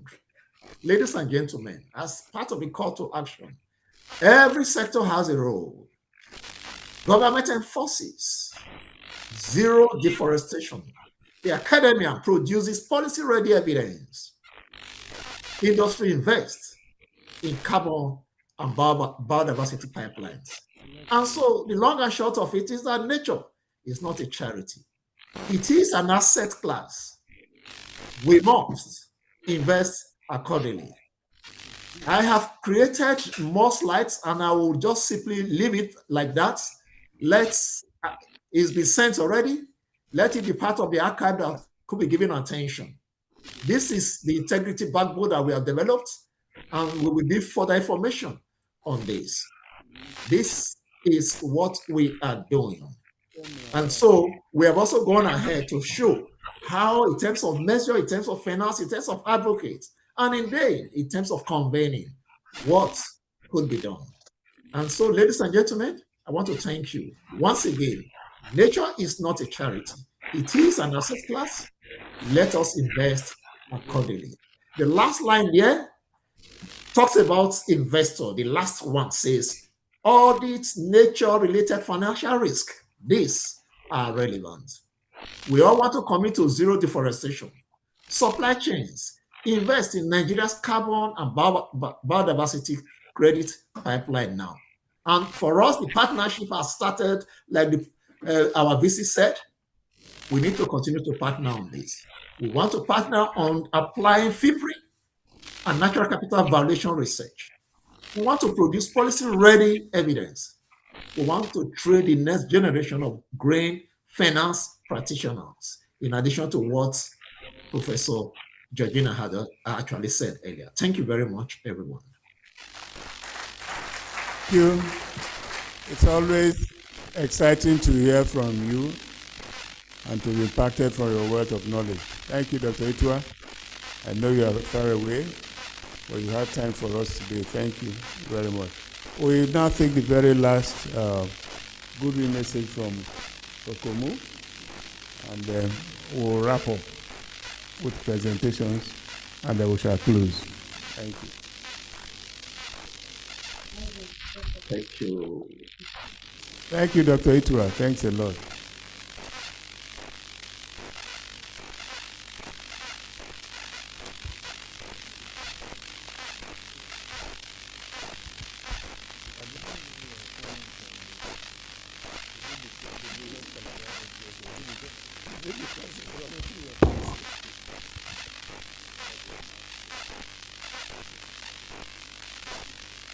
All right, so good day, ladies and gentlemen. Standing on existing protocol, I bring greeting from the MD of the Okomo EPAM company. And I want to really talk about on the ground, what it looks like on the ground. Hello, it's goodwill messages, 2 minutes. That's fine. Thank you, brother. So I want to talk about what it looks like on the ground, what Okomo EPAM company is doing to combat the climate dilemma that we find ourselves in. Okay, so next slide quickly. Now you run with me. whoever is in charge of the slide, you run with me. Okay, so the theme of the World Environment Day is inspired by nature for climate, for our future. Now, we've come to the realization that climate change is not an abstract phenomenon. Climate change is something we feel every day, especially in business, especially in our context at Okomo Pump Company. And I divided this into three frameworks. The signals are there. Nature is unfortunately being impacted, but it's at the same time the solution. Okay? And then finally, we have the call to act now. Next slide. Next. Next slide. Thank you. So, this just details the current climate dilemma we find ourselves globally. There's a 1.5 degree Celsius baseline that has been set by the UNEP, and unfortunately, we've hit the ceiling level. The keynote speaker also touched on it marvelously. And also, about 10 million hectares of forest globally are being deforested annually. That's a big amount. In addition to that, it's estimated by the 2050, 75% of the world is going to be facing drought. And then for about 11 years, the heat resistance has been on the ceiling level. So these are some of the things that we are faced with and we interface with on a daily basis. Next slide. And those green lungs. Now, next. Now, for green lungs, my topic unfortunately was anchoring on the green lungs. Lungs, as we know, is a breathing facility, okay, in the human body. It helps to synthesize oxygen. And then the other green lungs for this has to do with the forest, majorly. Unfortunately, like the keynote speaker also made mention of, Okomu happens to be one of the major surviving forests in the Edo landscape. Okay, and we in Okomo Pump Company, we've made it our responsibility, coming to the realization that the onus is on us to ensure the forests are preserved, to ensure the forests not just are preserved, they thrive. Okay, they are preserved and they thrive. So our total concession about 30,000, over 30,000 hectares. We've designated about 10%, that's roughly 3,000 hectares for forested area. We call them HCV and HCS areas. Okay, these areas are areas we've decided that even in the long run, we're not going to expand beyond. For the year 2025, we reforested about 50 hectares of land mass, planting over 33,000 forest trees. And that's an amazing feat. We house about over 32 species of biodiversity on our landscape. Now, I added some pictures of some ROT animals that exist currently in the Okomu landscape. You see the African grey parrot, the pangolin, the white-throated monkey. ROT animals, for those of us that are not aware, are those animals that are at risk of extinction.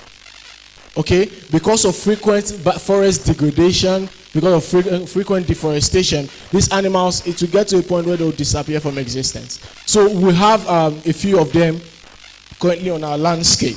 So what we do also, we do carbon sequestration. We have over 450,000 tons of metric carbon water forest, water regulation, biodiversity refuge, climate resilience buffer. Next slide quickly.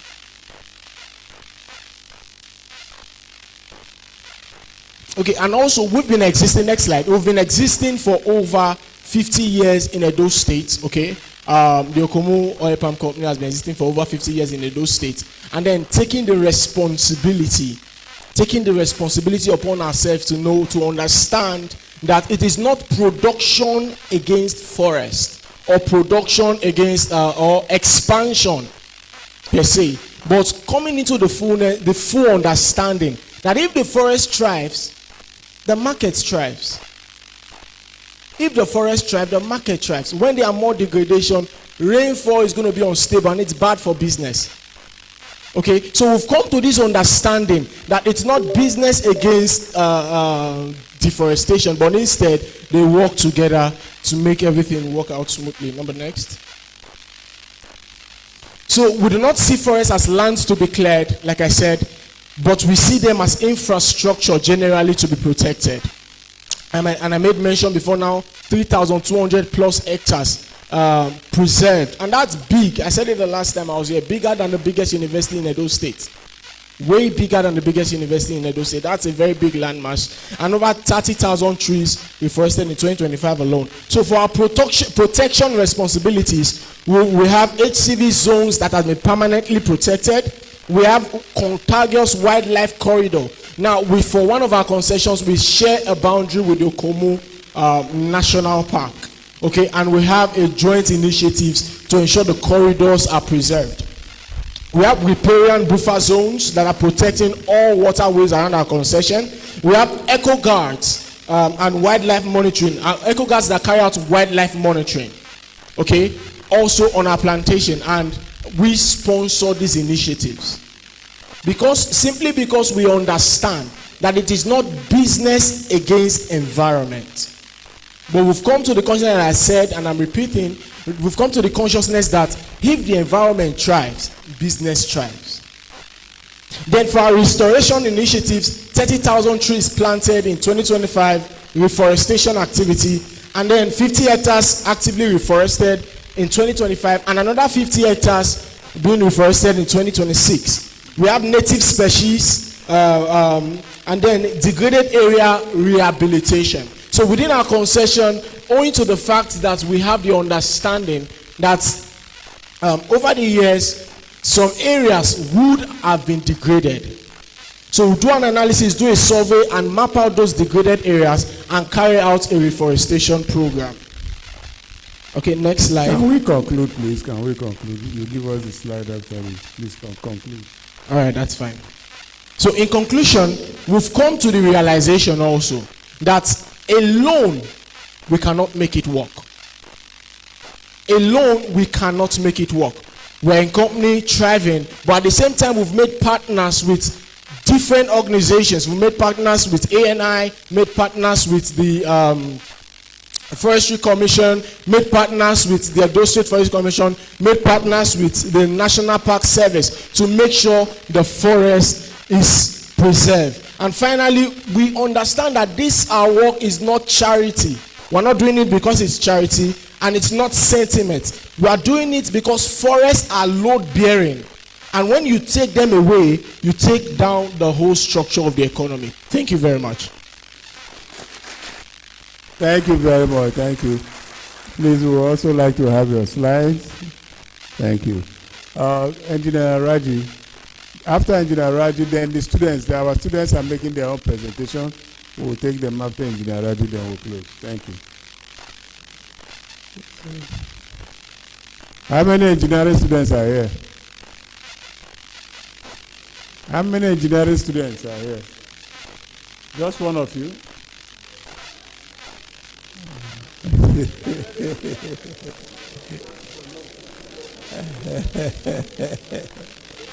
So give your lecturer a moral hand of clap.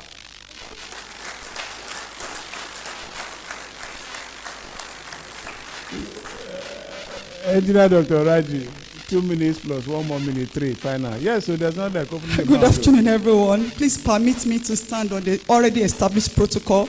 Yeah. Actually, as a lecturer, I'm used to speaking to my student for an hour. When I saw 10 minutes on the program, I said, what can I say? When BC now said 3 minutes, I said, God have mercy. What will I say, sir? That is exactly what you will say. Ha!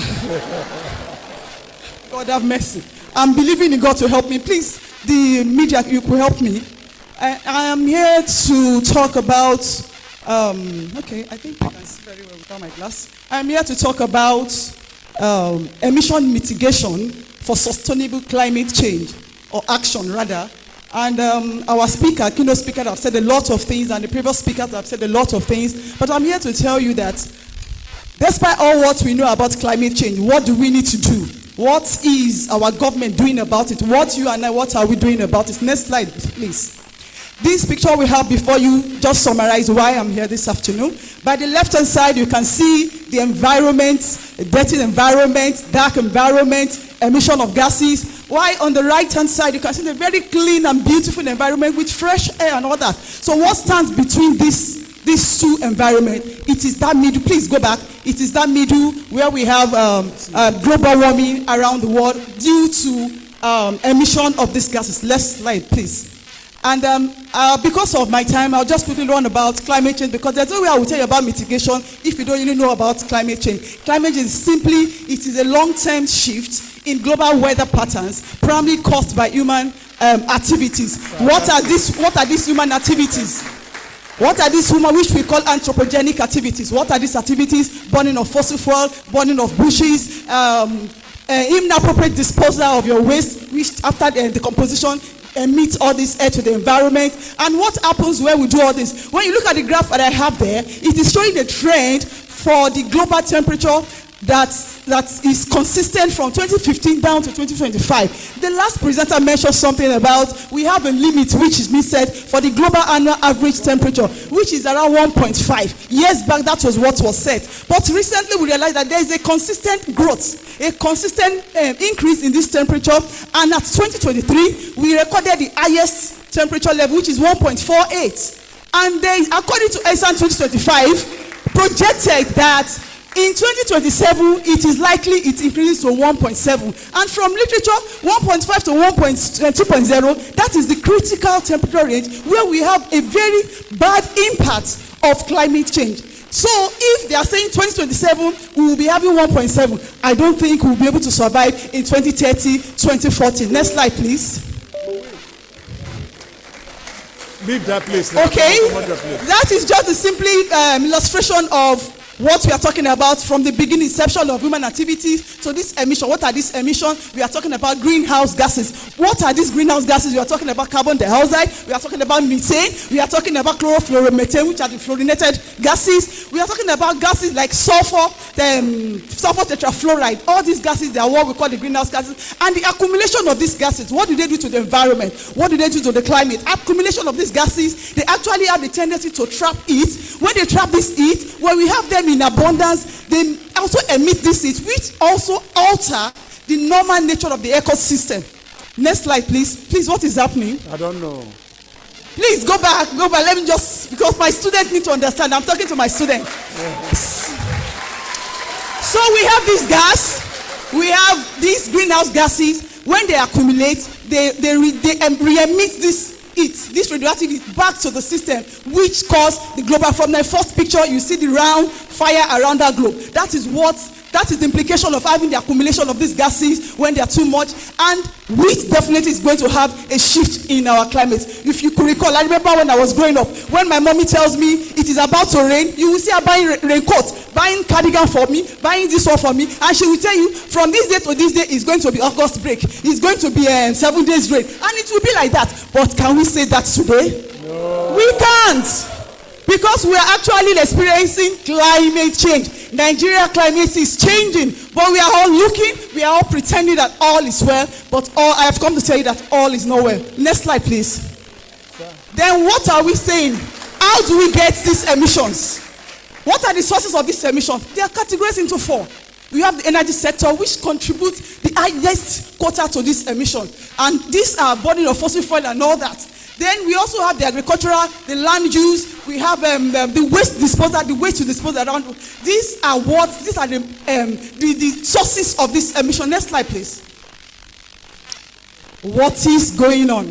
Then we look at the global climate change impact. We can see from that slide, it has a lot of effect. The moment there is global warming, climate will change, the pattern will change. When it changes, what happens? The sea level will rise, which will cause runoff of water, which causes flooding. Where we have flooding, we have migration. Where we have migration, we have displacement. Where we have displacement, we can have hunger strike. This flood can also run off to vegetation, which will cause a lot of havoc to a human being. Please, next slide.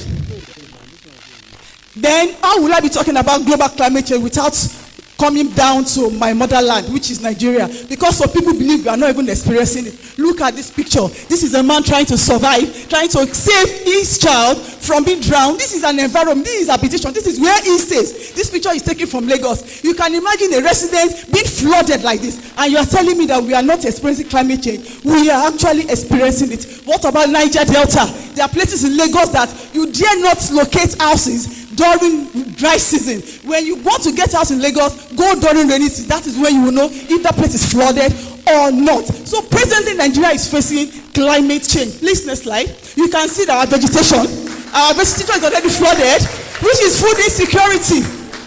We are experiencing drought in the north, in the west, in the east, we are experiencing flood. Our vegetation is shut off. Food security is stepping in. We are having dry vegetation. All these are consequences of climate change. Some people may say, oh, it is lack of drainage. I'm telling you, fine, there might not be drainage, and maybe the government are not doing that. But I am telling you that the climate change, it is the influence that is causing this flood to be this intense. And recently we realized that we have been having erratic rainfall. Erratic, from nowhere you just see rainfall. The next day there is dry. What is happening? It wasn't like that before. So we are experiencing, there's a danger looming, but we are not aware of it. Please, next slide, please. Now, what is Nigeria doing about it? Is Nigeria even aware that we are facing climate change? Yes, my government is aware. Please, a round of applause for Nigerian government. Yes, they are aware. They are aware because they have put in some initiatives to tackle this climate change. They are put. You can see the list of them. So, but my concern with my government is, I think most of these policies are just good on paper. We lack one good thing, which is implementation. They don't have good implementation strategy to follow up these policies. So we are actually still lacking behind. Next slide, please. So what are the constraints? The constraints are listed. The major one is weak enforcement and implementation. Next slide, please. Now, which now brings me down to the main topic, emission mitigation. What can we do? What do we suggest to the government to do?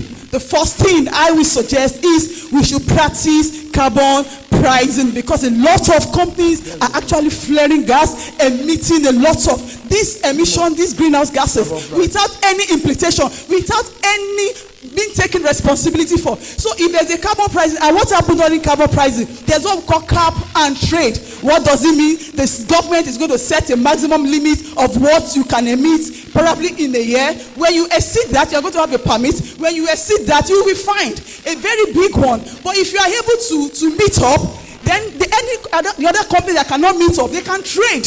They can take your permits and trade to add up to their own. So by doing this, so many companies are going to sit up and are going to look at what they can do, either to advance the technology, to meet up with the limits given to them. Next slide, please. Then secondly, my second option is transitioning. My second option, thank you, that's why I love my students. It is VC that is making me to be fast. Left for me, I will stay like an hour, but VC is giving me. Sir, yes, sir.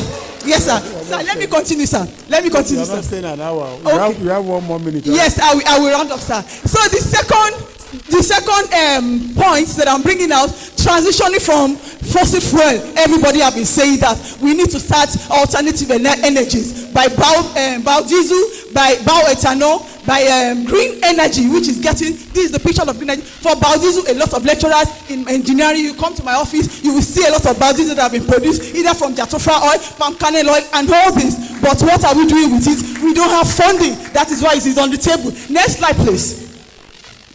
Then another option that I'm giving out as a mitigation measure is fossil fuel subsidy reform. We are all facing the problem of fossil fuel subsidy removal.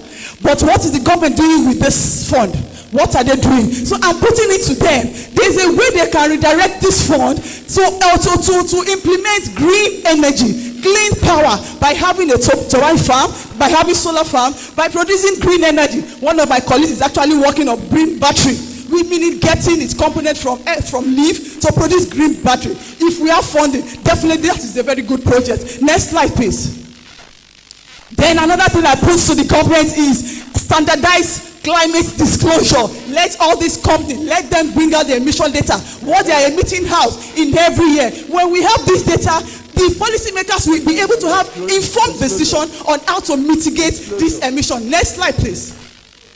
Then lastly, I have synergy between institutions and government. Yes, I told you that I have biodiesel in my office from different oil that are produced. And the properties are even far better than the fossil diesel when I compare with the ACM standard. But what is the problem? We don't have funding. The moment the government look at institution as the place where they will find solution, because it is the institution that actually house this intelligent souls, this intelligent being that can propose solution to economical problem. So the moment the government realize that when you go to institution, you can even call, they can call all the VCs of the institution, call them and say, VC of so school, you are being charged to produce this thing, you are not producing this thing in Nigeria, you are being charged to produce, and they fund them. You will see the way all lecturers will sit up.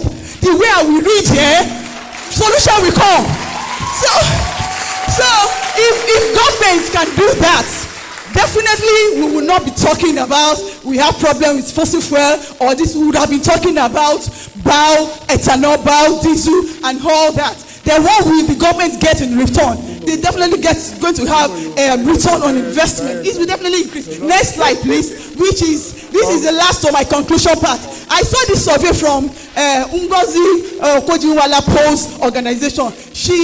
They gave out a questionnaire, and I look at this questionnaire, something just. So I was attracted to something. I saw that one of the options was the solution to climate change is prayers to God. I said, no, there's no way. Though I believe in God, I am a Christian, I am a product of answered prayer. But this situation we have found ourselves, we are the one that will solve this problem. Because God has given us Mother Nature. Before the pre-industrial era, we never had climate change. Everything was smooth. But the moment man now woke up and said, I want industries, we start emitting these gases. So therefore, we are the one, not God, that is going to provide the solution. Next slide, which is my conclusion. I hereby conclude to say, climate change is largely driven by greenhouse gas. Sorry. Climate change is largely driven by greenhouse gas emissions from human activities, which we call the anthropogenic activities, with significant consequences for the environment and society. Therefore, the effective implementation of emission mitigation strategies is critical for sustainable climate action. Through the collective efforts of government, industry, academia, and citizens, Nigeria can achieve its net zero emissions target, which the NDC has given assurance to the Paris Agreement that in the 2060 we will have net zero emissions. So if we can put all this together, I think we will be able to achieve that while advancing the SDGs 7 says affordable clean energy. We also meet up with the SDG 11, which says sustainable cities and communities. And lastly, we also meet up with this SDG 13 that says climate action, thereby promoting a more sustainable and climate resilient future. Thank you.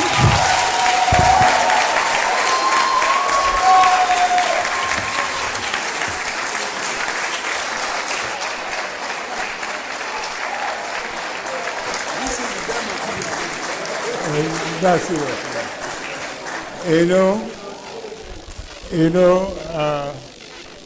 You see, the women have taken over. From Georgina, from Georgina, Professor Refeta, to Dr. Raji. I was just telling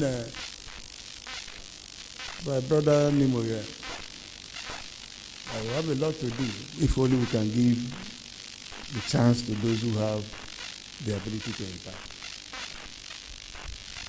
That's clear. The both presentations, of course, you agree with me.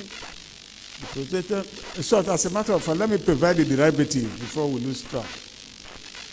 She asked a question pertinently, consistently. If we have the fund, you will have the fund.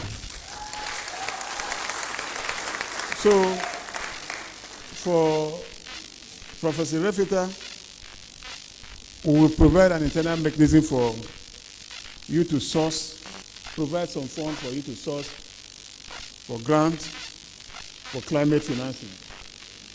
You can raise up two-man team which are funded. And for Dr. Raji, we shall also provide a seed money for you to develop the institutional mitigation to a level of a proposal for funding. Then the beauty of it all is that yourself and Professor Refita will come together and have a combined proposal that is one, bankable and fundable, and we shall look for the call. So we must not allow our students to go without making their own presentation.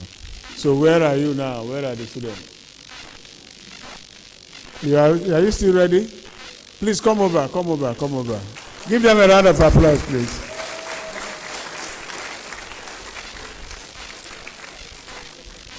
Our presenters today, please, you will avail yourself the opportunity after closing for a brief interview with the ITV and our own radio station. Thank you. Please, can we be fast about your presentation? Give them another round of applause, please.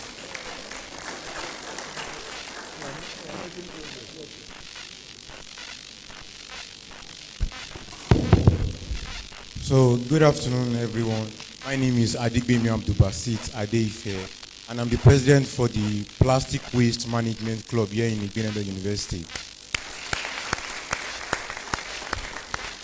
So here are a few of my colleagues, and we just started, and we are at least more than 100 right now.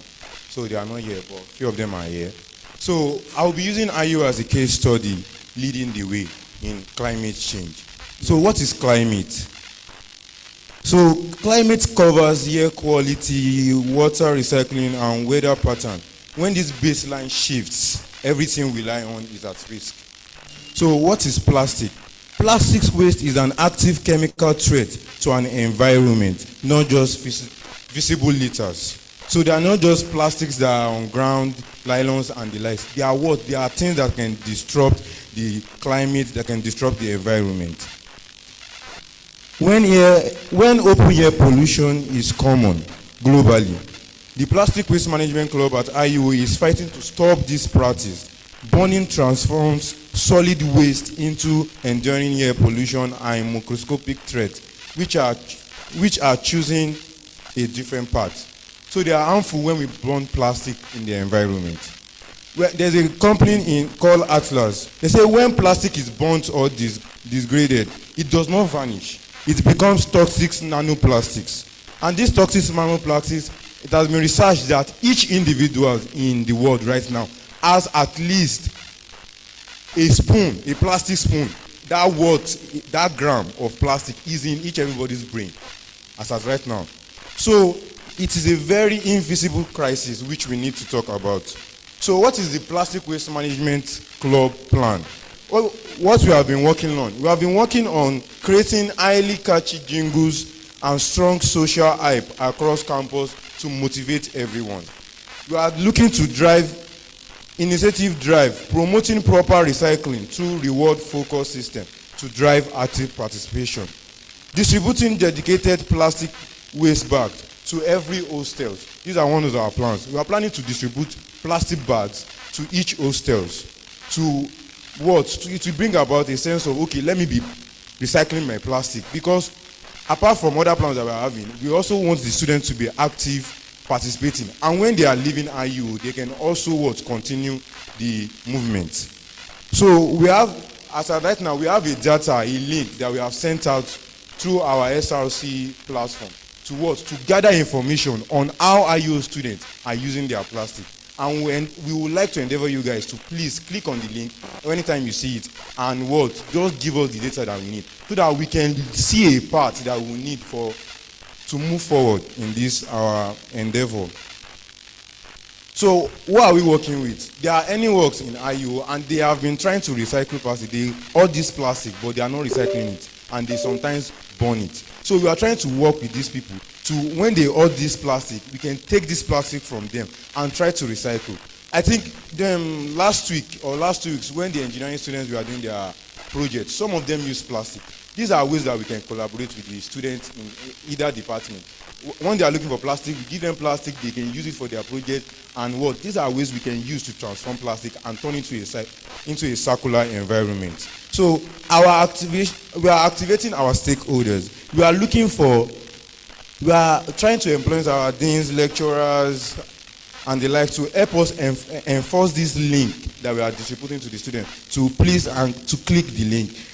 We are trying to also secure critical capitals and financial backings to carry out some of our implementations.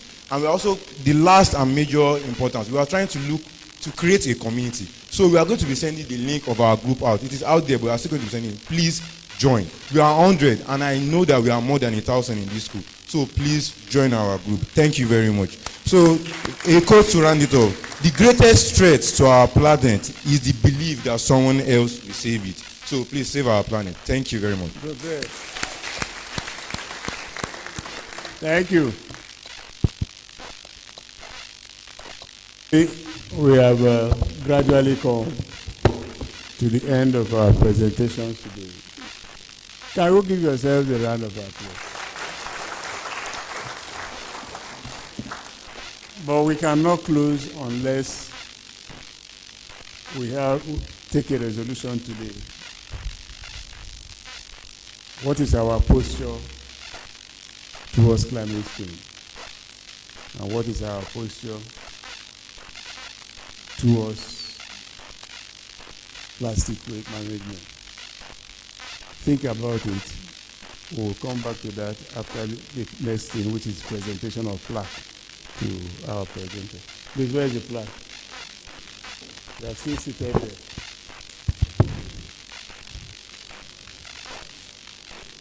Please, very quickly, the chairman is going to make a presentation to the keynote speaker of today's event. If your hands are not so busy, please, can we give a round of applause to Dr. Nemo Bassi, MFR, for a very wonderful presentation here today. Please, we can applaud him as the Vice Chancellor makes that presentation to him.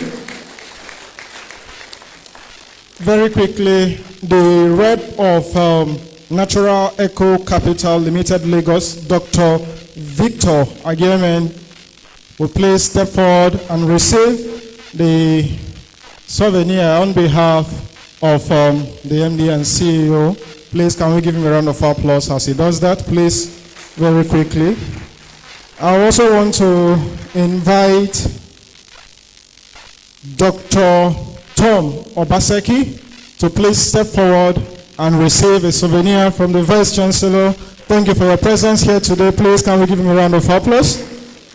Let me also quickly invite Prosper Asia to receive on behalf of Okomu Oil Company. Please, can we give him a round of applause as he makes, has received that. I also want to please invite Mrs. Joan Omosigo, the rep of Edo State Forestry Commission, Ovia Northeast, to kindly receive the souvenir. Please, can we give her a round of applause? Very quickly, may I invite Comrade Dr. Bartholomew Okada, President, Conference of Non-Governmental Organizations of Nigeria, to receive a souvenir. Please, can we give him a round of applause as he steps forward to receive that.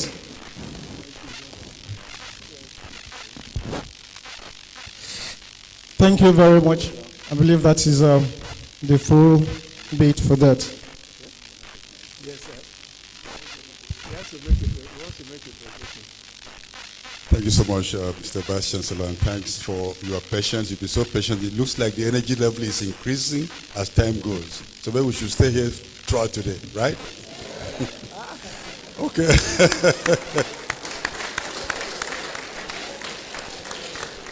Well, we engage a lot in knowledge generation and sharing, and we look forward. My organization would like to collaborate with the Center for Climate Change and SDGs for some sessions of School of Ecology, which we do regularly with young people and others who wish to gain critical knowledge on the issues. So we came with some publications, which we are happy to present to you, sir. I know you love books, so. And we came with some too for the Center for Climate Change, Professor Spencer, and some other ones for the library. Thank you so much. Thank you so much. Please, can we give him a round of applause? Mr. Chairman, you will forgive me because some of the presenters also have souvenirs. We have a souvenir for Professor Georgina Erifeta of Biochemistry, and also the Director Center for Research, Innovation and Grants of Igbinedion University, Okada. Please, can we give her a round of applause as she steps forward to receive that? We also have a souvenir for Engineer Dr. Uro Olaraji of Al-Salami Abubakar College of Engineering. Please, can we give her a round of applause?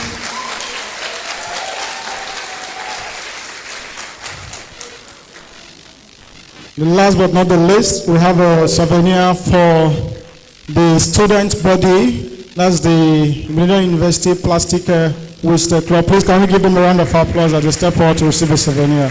Very quickly, please.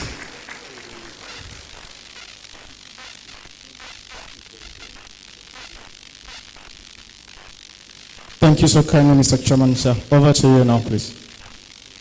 Yes. Just one simple question. Are we resolved now to protect Mother Earth? Are we also resolved to manage plastic properly? Thank you very much.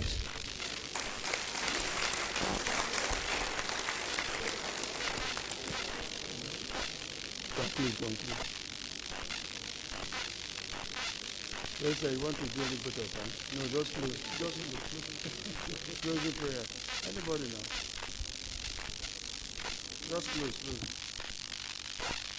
Please, let us be upstanding for the closing. The closing prayer will be taken by the Mayor Student Representative Council, Emmanuel Osafile. Please come up and give us the closing prayer. Thank you. Once we go out now, we are launching the waste bins that was produced by SWAN, 30 bins to be distributed in the university. Thank you. In the name of the Father, and of the Son, and of the Holy Spirit. Almighty God, we thank you for the gift of life. We thank you for the life of the Vice Chancellor, our Chancellor, the university management, lecturers, and all students here.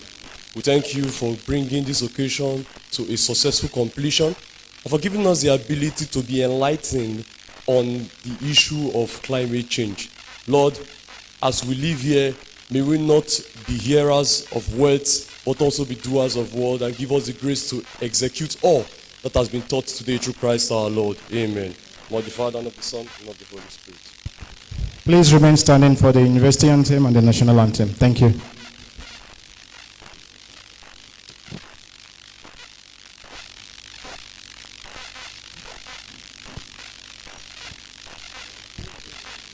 We hail thee, our own dear native land. Though tribe and tongue may differ, in brotherhood we stand. Nigerians all and proud to serve our sovereign motherland, our great Igbinedion University, we hail thee as you stand. For knowledge and excellence, your limit is beyond the sky.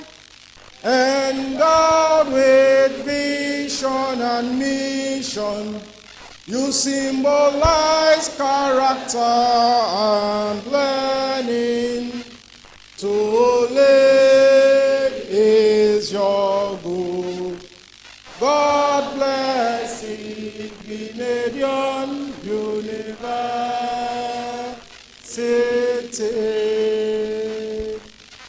Our dear cosmopolitan university, we salute thee as you uphold civilization and honor, rooted in peace and scholarship. You are the beacon of hope. Your products and achievements proclaim your greatness and fame. God bless Igbinedion University.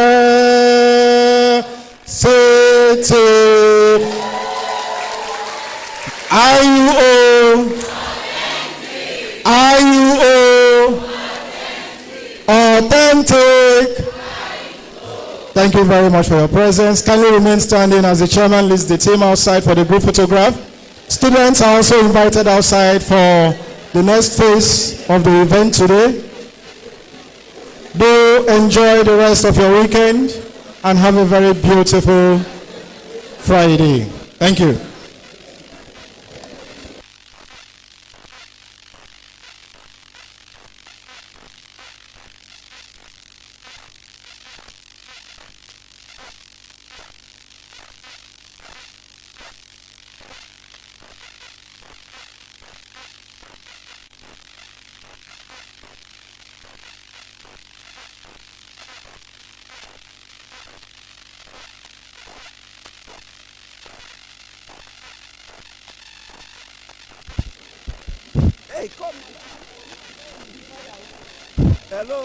Hello, students.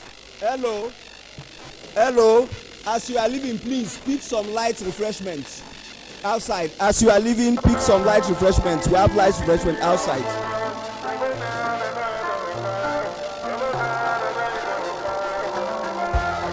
Please, there's a light refreshment outside for students at the foyer. As you step out, kindly pick yours as you move. There's a light refreshment at the foyer for every student that attended this event today. So kindly pick the light refreshment as you move. Thank you. What have you done to me? I don't know. Believe me. It has to be you. I need you for my family. Believe me. It has to be you. I need you for my family. It must be you. It must be you. I need you for my family. It must be you. It must be you. I need you for my family. Oh baby, oh, been in love with you for days. Done day with you for so long. Show more. I'm crazy, oh, well I'm crazy over you. Now waiting man go do to make you know. What you won't believe if you don't believe me. I will not deceive, do not deceive me. And my love go past the love you give me. If I follow your hand, I beg to it. What you won't believe if you don't believe me. I will not deceive, do not deceive me. And my love go past the love you give me. If I follow your hand, I beg to it. Baby, what have you done to me? I don't know. Yeah. What have you done to me? I don't know. Believe me. It has to be you. I need you for my family. It must be you. It must be you. I need you. Oh, pretty, my pretty. I can give you my name. Oh, yeah, follow me, let's go. Bend down low, follow me, make me go. Oh, pretty, my pretty. I can give you my name. Oh, yeah, follow me, let's go. Bend down low, follow me, make me go. What you won't believe if you don't believe me. I will not deceive, do not deceive me. And my love go past the love you give me. If I follow your hand, I beg to leave me. What you won't believe if you don't believe me. I will not deceive, do not deceive me. And my love go past the love you give me. If I follow your hand, I beg to leave me.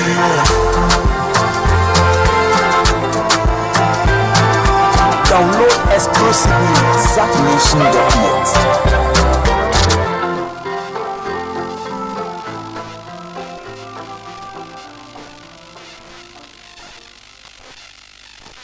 Exclusive at nijamusics.com.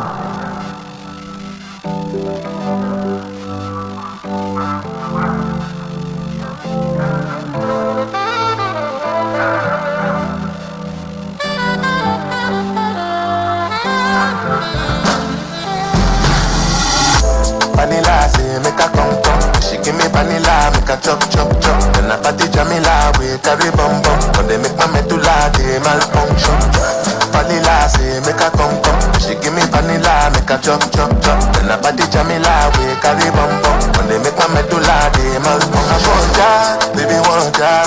Say as you fine like a mommy want that. Just because you fine like a mother, oh. Team back me say a lot of yeah, my soul. She don't call me daddy, oh. Everyone they calling me a daddy, oh.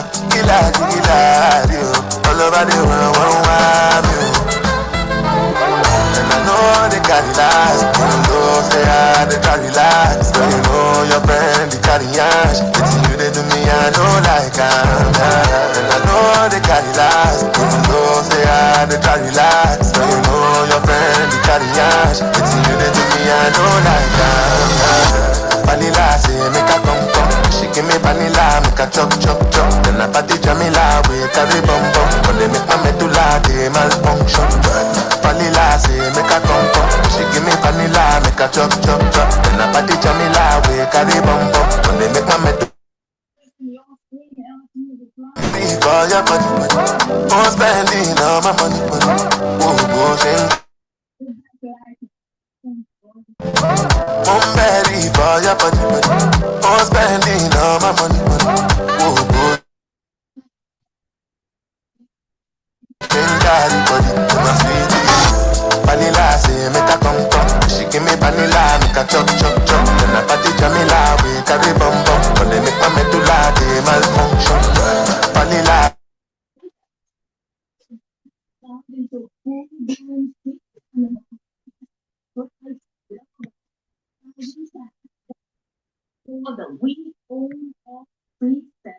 I know like and I know they carry lies. Even though they are they carry lies. So you know your friend they carry ash. It's you they do me, I know like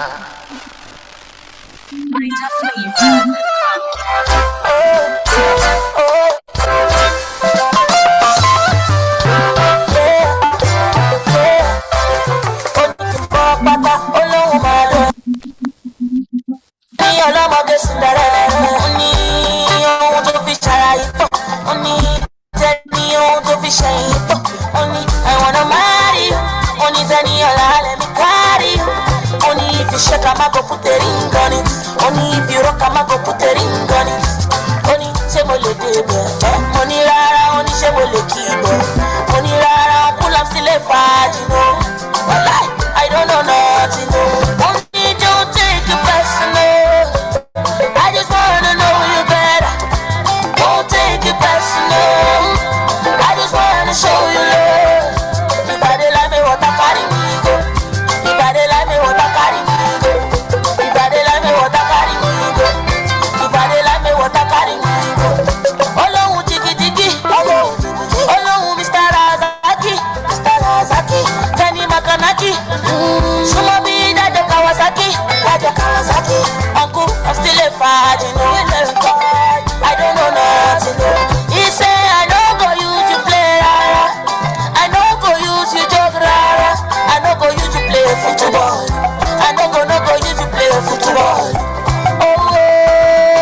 strong.